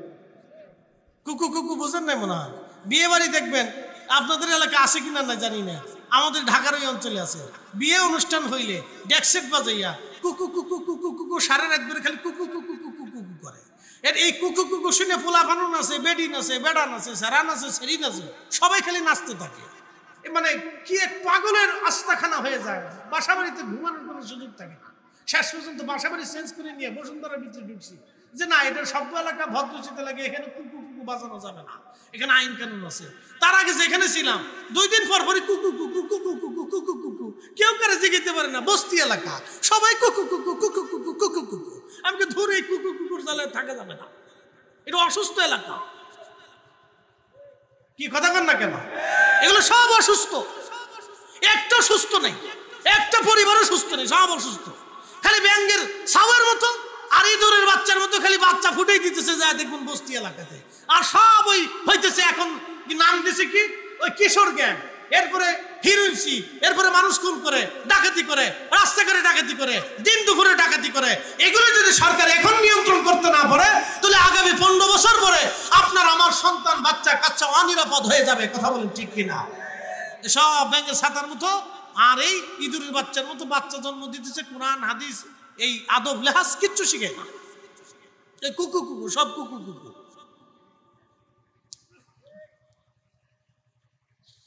এই জন্য বিয়ে পড়াবেন সুন্নত নীতিতে, রসুলের আদর্শে বিয়ে পড়াবেন, বিয়ে করবেন নবীর আদর্শে। যুবকদেরকে বলি, বিয়ে করার আগে শ্বশুর বাড়ি শর্ত দিয়ে দিবেন, আমার স্ত্রীকে পর্দা করে বুরকা পরায় পাঠাইতে হবে। আর আমার স্ত্রীর ওই বিবাহের ব্যাপারে গায়ে হলুদের নামে বেহায়াপনা চলবে না। কি কথা কন না কেন? জোরে বলেন, জোরে বলেন। এইবারে ঠিক আসতে করতেছেন, কারণটা কি? মতলব ভালো না? না বউর ফেদানি খাবেন, না আত্মীয় গালিন খাবেন? আত্মীয় গোষ্ঠী গিলেন, বউয়ের গোষ্ঠী গিলেন, বউয়ের 14 গোষ্ঠীর গোষ্ঠী গিলেন। আল্লাহ রসুলের আইনের বাইরে যাওয়া যাবে না। হাত উঁচা করে বলেন ঠিক না বেঠে? আল্লাহ আমাদেরকে কবুল করুক, বলে না আমি। এগুলি করবেন, সমাজ চেঞ্জ করে দেন। কুকুর সমাজ ঝাঁটা দিয়ে ফিটিয়ে সমাজ থেকে বের করে দেন। এগুলো অসুস্থ। প্রিয় উপস্থিতি হাজিরিন, মনোযোগের সাথে কথাগুলি শুনে যাবেন। মায়ের রেহেমের ভিতরে একটা বাচ্চা জন্ম হয়, ধীরে ধীরে জন্ম হয়, কিন্তু এই বাচ্চা মায়ের পুষ্টিতে পুষ্টি পায়। মা স্বাস্থ্যবান হলে বাচ্চা স্বাস্থ্যবান হয়, মায়ের পুষ্টি থেকে বাচ্চার পুষ্টি আসে। এখন আমার প্রশ্ন, মা যদি কুকু হয় তাহলে বাচ্চাও ওই সময় কুকু হয়। মা যদি নামাজি হয় বাচ্চাও নামাজি হয়। মা যদি সভ্য হয় বাচ্চাও সভ্য হয়। মায়ের থেকে বাচ্চা পায়। কথা বলেন ঠিক কিনা? আল্লাহ আমাদের বুঝার তৌফিক দান করুন, জোরে বলেন আমিন। লা ইলাহা, হয় না জোরে, লা ইলাহা হাসবি রাব্বি জাল্লাল্লাহ মা ফি কলবি গায়রুল্লাহ। নূর মুহাম্মদ সাল্লাল্লাহ বলি, নূর মুহাম্মদ সাল্লাল্লাহ পড়ি, লা ইলাহা ইল্লাল্লাহ, লা ইলাহা ইল্লাল্লাহ, লা ইলাহা ইল্লাল্লাহ মুহাম্মাদুর রাসূলুল্লাহ সাল্লাল্লাহু আলাইহি ওয়াসাল্লাম। প্রিয় বন্ধু আমার, খুব মনোযোগ দিয়ে কথা শুনবেন। আল্লাহ বললেন সুম্মা ইউমীতুকুম, এরপরে তোমাদের মৃত্যু দিয়ে দেব আমি আল্লাহ, মরণ দিয়ে দেব আমি আল্লাহ। মরণ মৃত্যু জিন্দেগি তোর যাইরে ফাঁকি দিয়া রে সোনার জিন্দেগি তোর যাই ফাঁকি দিয়া। ও আদম রে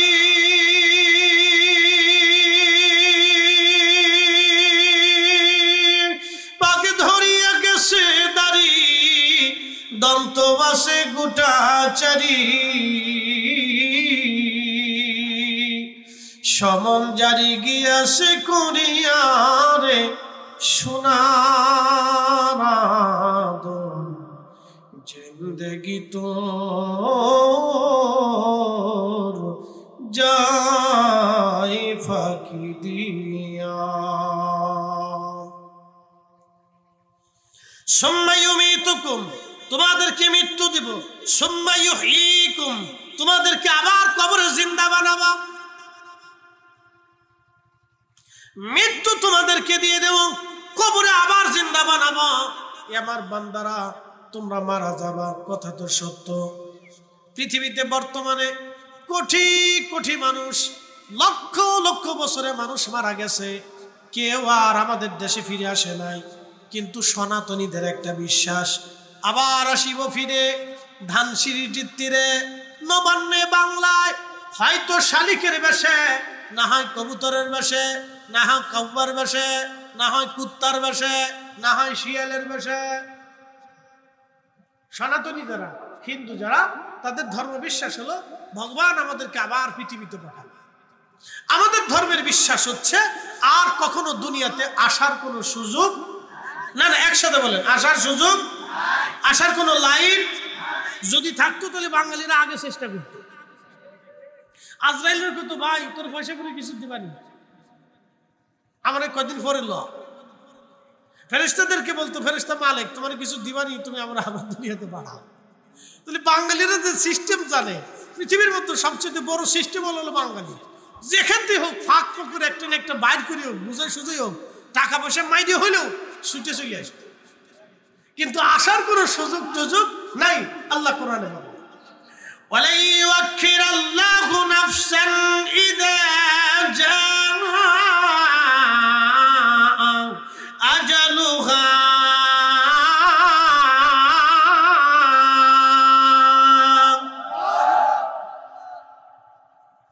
আল্লাহ বলেন বান্দা হায়াত শেষ, থাকার সময় নাই, চলে যদি আসো ফেরত আসারও আর সুযোগ নাই।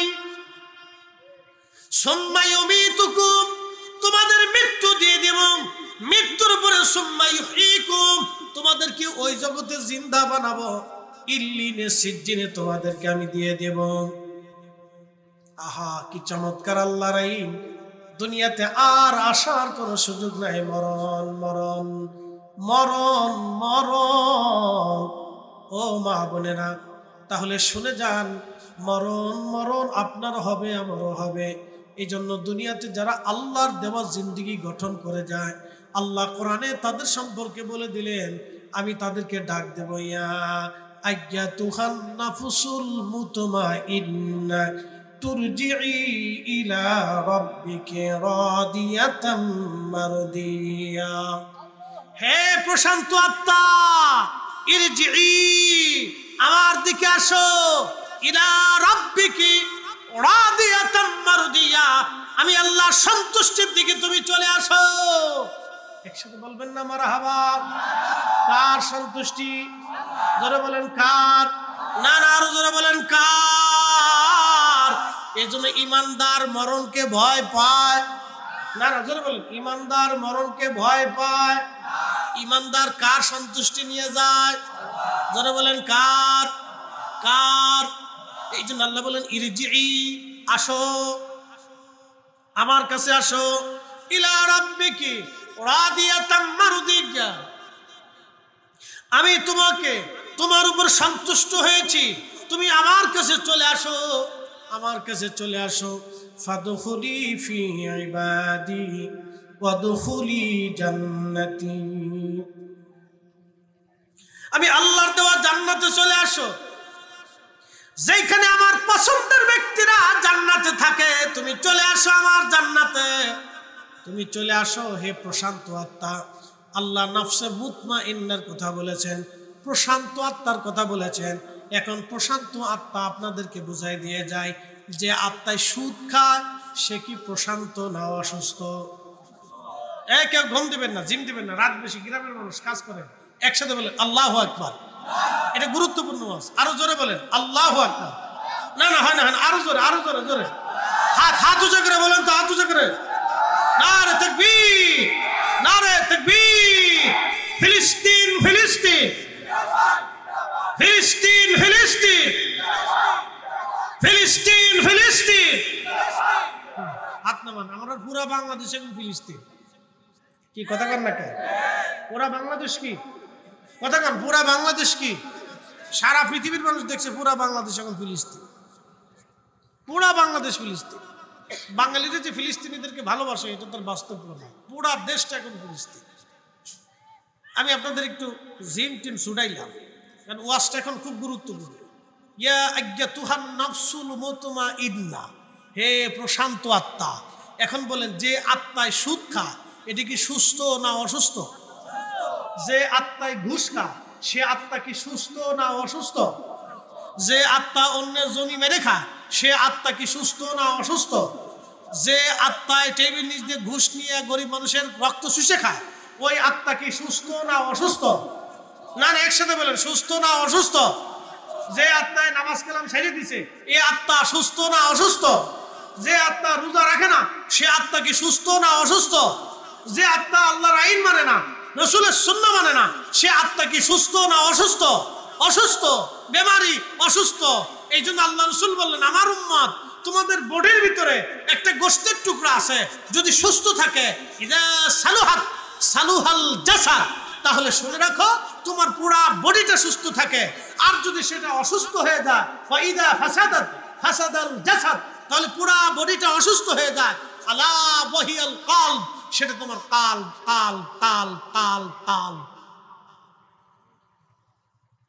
এই জন্য যারা সুদ খায় তারা সুখী না, যারা ঘুষ খায় তারা সুখী না, যারা অন্যের মাল কেড়ে নেয় তারা সুখী না, যারা চুরি ডাকাতি করে তারা সুখী না, যারা মানুষ খুন খারাপি করে তারা সুখী না, যারা জনগণের টাকা মাইনে খায় ওরাও সুখী না। ওরা বোতল সার মুরিদ, ওর ফুলা মানে কথা শুনে না, মাইয়া কথা শুনে না, মেয়ে চলে যায় একদিকে, ফুলা চলে যায় আরেকদিকে, বউ চলে যায় আরেকদিকে, মাইয়া যাইয়া বয়ফ্রেন্ড গুছায়। বয়ফ্রেন্ড বাপে জিগা কে? আমার ড্যাডি, আমার বয়ফ্রেন্ড। আমি নাম দিছি কুত্তা ফ্রেন্ড। এই কথা কর না কেন? নাম দিছি কুত্তা ফ্রেন্ড। আবার আইসা ফুলাই কয় কি হইছে? ফুলাই মদ খায় আর বাপের এসে কয় দোলা ভাই ভালো আছেন? দোলা ভাই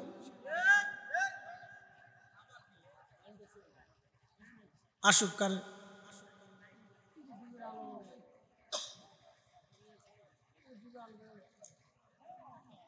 আল্লাহ।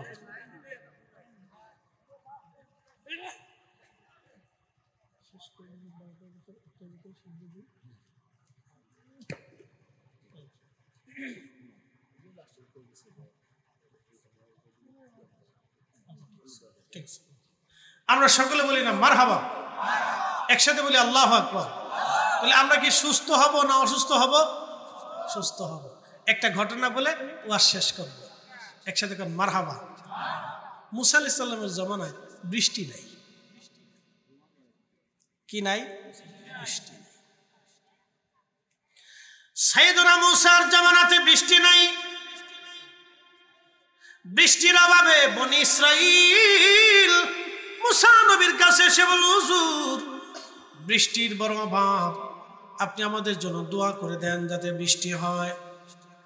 মুসা আলাইহিস সালাম বললেন, আমার উম্মতেরা তাহলে চলো বিরাট বড় প্রান্তরে আমরা মিলিত হয়ে আমরা সালাতুল ইস্তিসকা পড়ে আল্লাহর কাছে দোয়া করি আসো।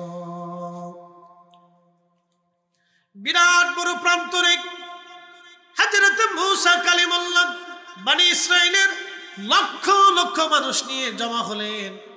আল্লাহু আকবার, সালাতুল ইস্তিসকা হলো। মুসা আলাইহিস সালাম সহ উম্মতরা দোয়া করে আল্লাহ বৃষ্টি দেন, কিন্তু বৃষ্টি তো হলো না। ইমাম আবুল ফারাজ ইবনুল জাওজি 900 বছর আগে তার কিতাবে লেখেন, বৃষ্টি তো হলো না, আকাশে 2-4 মেঘ যা ছিল তাও উড়ে উড়ে চলে গেল। কয়েকদিন আগে আপনাদের এলাকায় বৃষ্টি হয়েছে না? একসাথে কোন হয়েছে না? হয়েছে। বৃষ্টি দিছে কে? সাওয়া লাগছে না এমনি পাঠাই দিছে? এমনি পাঠাই দিছে। আল্লাহু আকবার। হাওরে আপনাদের বিলের ভিতরে মাছ দিছে কে? আচ্ছা, প্রত্যেক বছরে শত শত কোটি কোটি টন মাছ জেলেরা মারে, আপনারা মেরে মেরে পুকুর থেকে, নদী থেকে, হাওর থেকে, বিল থেকে খান। আল্লাহ কি বিল চাইছে? কোনদিন ট্যাক্স চাইছে? আল্লাহ চাইছে কি?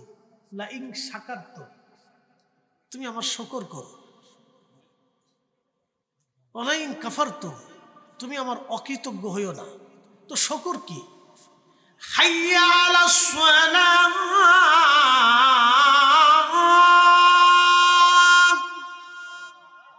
তখন আপনি কি করবেন? জোরে বলেন, তখন কি করবেন? মসজিদে। জোরে বলেন, কোন জায়গা? যখন আপনি মসজিদে যাবেন তখনই আপনি আল্লাহর কৃতজ্ঞ বান্দা।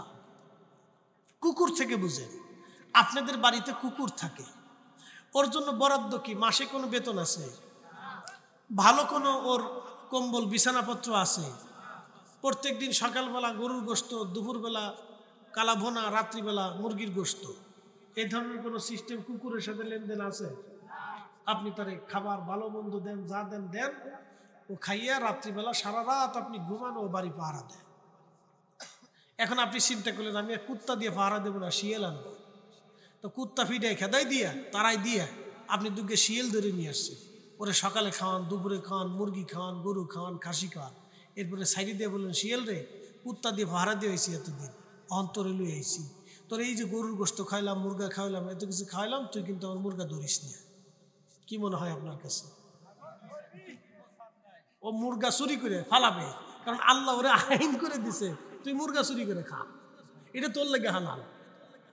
শিয়ালের লেগে মুরগা চুরি করে হালাল, কারণ আল্লাহ ওরে আইন করে দিছে। ও জঙ্গলে থাকবে, জোর জঙ্গলে থাকবে, মাটির নিচে থাকবে।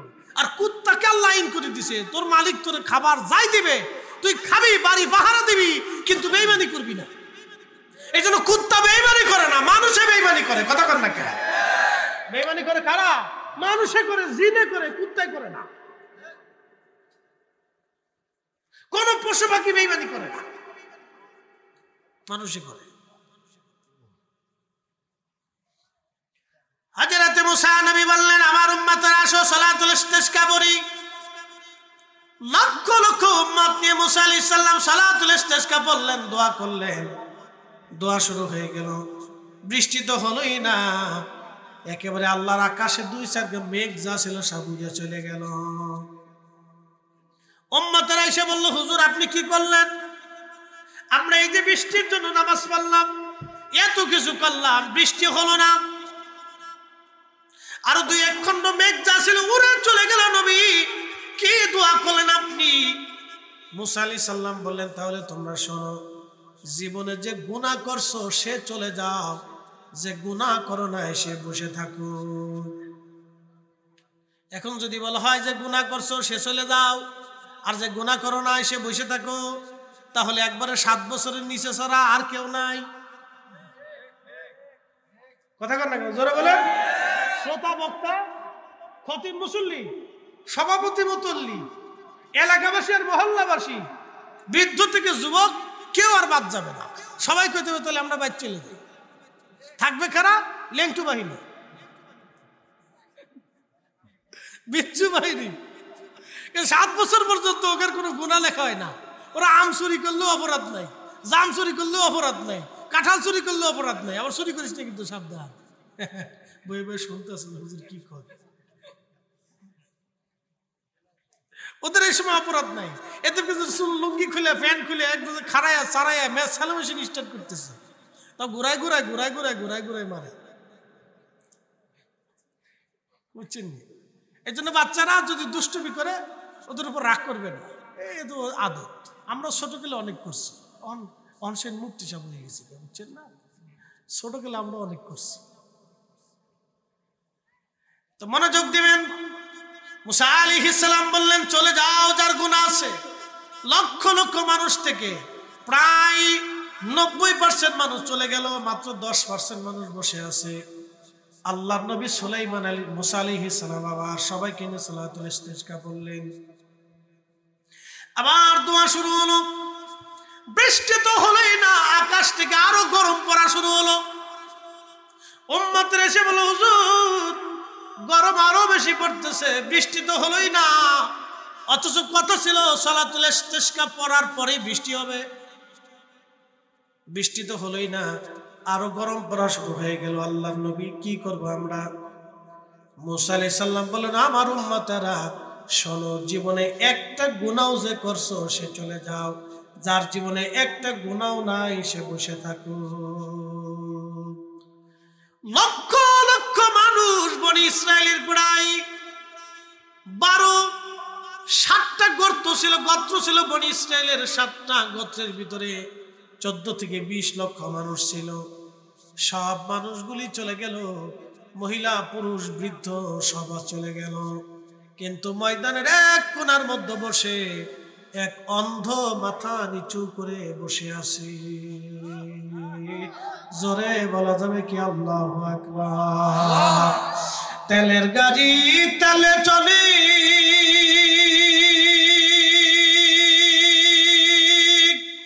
হাওয়ার গাড়ি হাওয়ায় উড়ে, তেলের গাড়ি তেলে চলে, হাওয়ার গাড়ি হাওয়ায় উড়ে, বিনা তেলে চালাই গাড়ি নবী সুলাইমান। আমরা সেই মুসলমান, ঠিক কিনা? আমরা সেই মুসলিম। আমরা আমাদের অস্তিত্ব হারিয়ে আজকে বাইতুল আকসা নিয়ে চলে গেল মাত্র 80 লক্ষ কাফির, আর 1 কোটি মুসলিম ফৌজ থাকার পরেও বাইতুল আকসাকে আমরা ধরে রাখতে পারি নাই। ব্যর্থ হয়ে গেছে। বলে হুজুর দোষ কার? আমাদের? আমাদের না, এটা মুসলিম আমিরদের দোষ। কি কথা কর না কেন?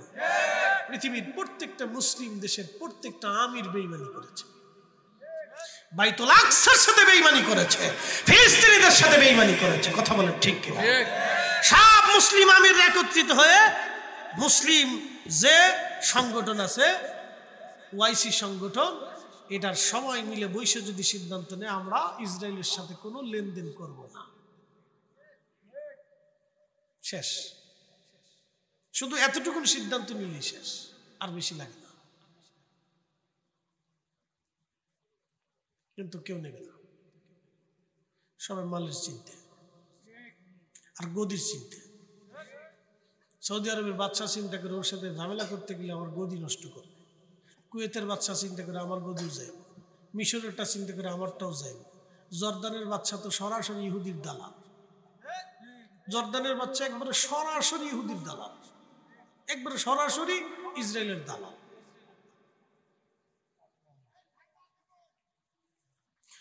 হযরতে মূসা আলাইহিস সালাম দেখে এক অন্ধ বসে আছে।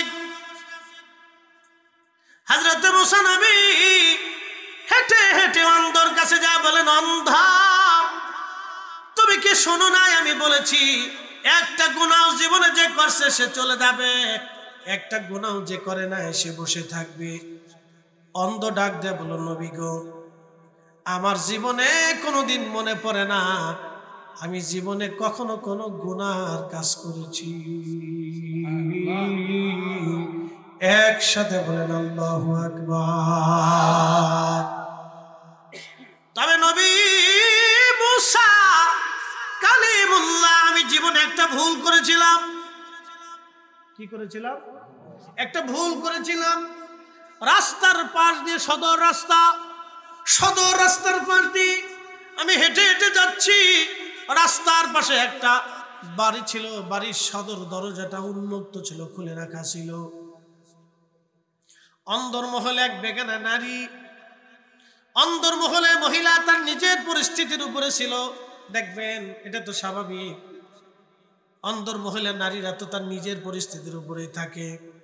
আমি আপনাদের সামনে পাগড়ি পরা, জুব্বা গায়ে দেওয়া, পায়জামা পরে শেষ বুঝে এসে বসে। আল্লাহ এখনই বৃষ্টি দাও, যদি বৃষ্টি তুমি না দাও তোমার বান্দা তোমার দরজা থেকে হাত নামাবে না। আল্লাহ বৃষ্টি দাও, এক্ষুনি বৃষ্টি দাও, আল্লাহ এক্ষুনি বৃষ্টি দাও। বৃষ্টি যদি না দাও তোমার বান্দা তোমার দরজা থেকে হাত নামাবে না। আল্লাহ। ইমাম আবুল ফারাজ লেখেন, আকাশে মেঘ জমে গেল, অঝোর ধরে বৃষ্টি শুরু হয়ে গেল। একেবারে 7 দিন 7 রাত পর্যন্ত বৃষ্টি নামলো। একসাথে বলবেন না মারহাবা? চিৎকার মেরে বলেন আল্লাহু আকবার। তেলের গাড়ি তেলে চলি, হাওয়ার গাড়ি হাওয়ায় উড়ে, বিনা তেলে চালাই গাড়ি নবী সুলাইমান। আমরা সেই মুসলমান, মুসলিম আসলামতু লিরাব্বিল আলামিন। আমাদেরকে ওই মুসলিম হতে হবে নিজের জীবনের সবকিছু আল্লাহর কাছে আত্মসমর্পণ করা মুসলিম। কাজী নজরুল লিখেছেন, কোথা সে মুসলমান, আল্লাহতে পরিপূর্ণ ঈমান, কোথা সে মুসলমান, আল্লাহতে পরিপূর্ণ ঈমান, কোথা সে মুসলমান। আল্লাহ সেই মুসলমান হওয়ার তৌফিক আমাদেরকে দান করুন, সকলে বলেন আমিন। আমরা আল্লাহর সন্তুষ্টি নিয়ে কবরে যাব। ভাই আমার, আজ অথবা কাল যে কোনো সময় আমাদের মৃত্যুর পর আসবে। আল্লাহ যেন তার সন্তুষ্টির উপর আমাদেরকে কবুল করেন, বলেন আমিন। সন্তুষ্টি নিয়ে কবরে যাব। প্রিয় উপস্থিতি, কারো বাবা নাই, কারো মা নাই, কারো দাদা নাই, কারো দাদি নাই, কেউ না তো কেউ কবরে চলে গেছে। দীর্ঘ সময় আপনারা বসে আছেন, তাবারকের ব্যবস্থা আছে। দূরে যারা আছেন তারা ভিতরে এসে বসবেন, আপনাদেরকে তাবারক দেবে। যারা বাইরে বাইরে ঘুরে অনেক কষ্ট করছেন তারাও চলে আসে, আর কষ্ট করার দরকার নাই। বিরাট কষ্ট হয়েছে আপনাদের, ওনার কষ্টের দরকার নেই, দুর্গে খাইয়ে যান, দাওয়াত দিয়ে দিলাম, আর কি কিতা হইতাম।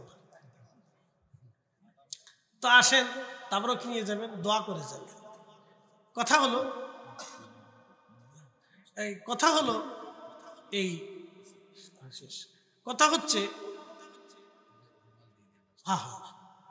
কথা হচ্ছে দাদা দাদি বাবা মা অনেকেই কবরে চলে গেছে, আমরাও কবরে চলে যাব। কাফনের কোনো পকেট নাই, তারা দোয়ার প্রতীক্ষায়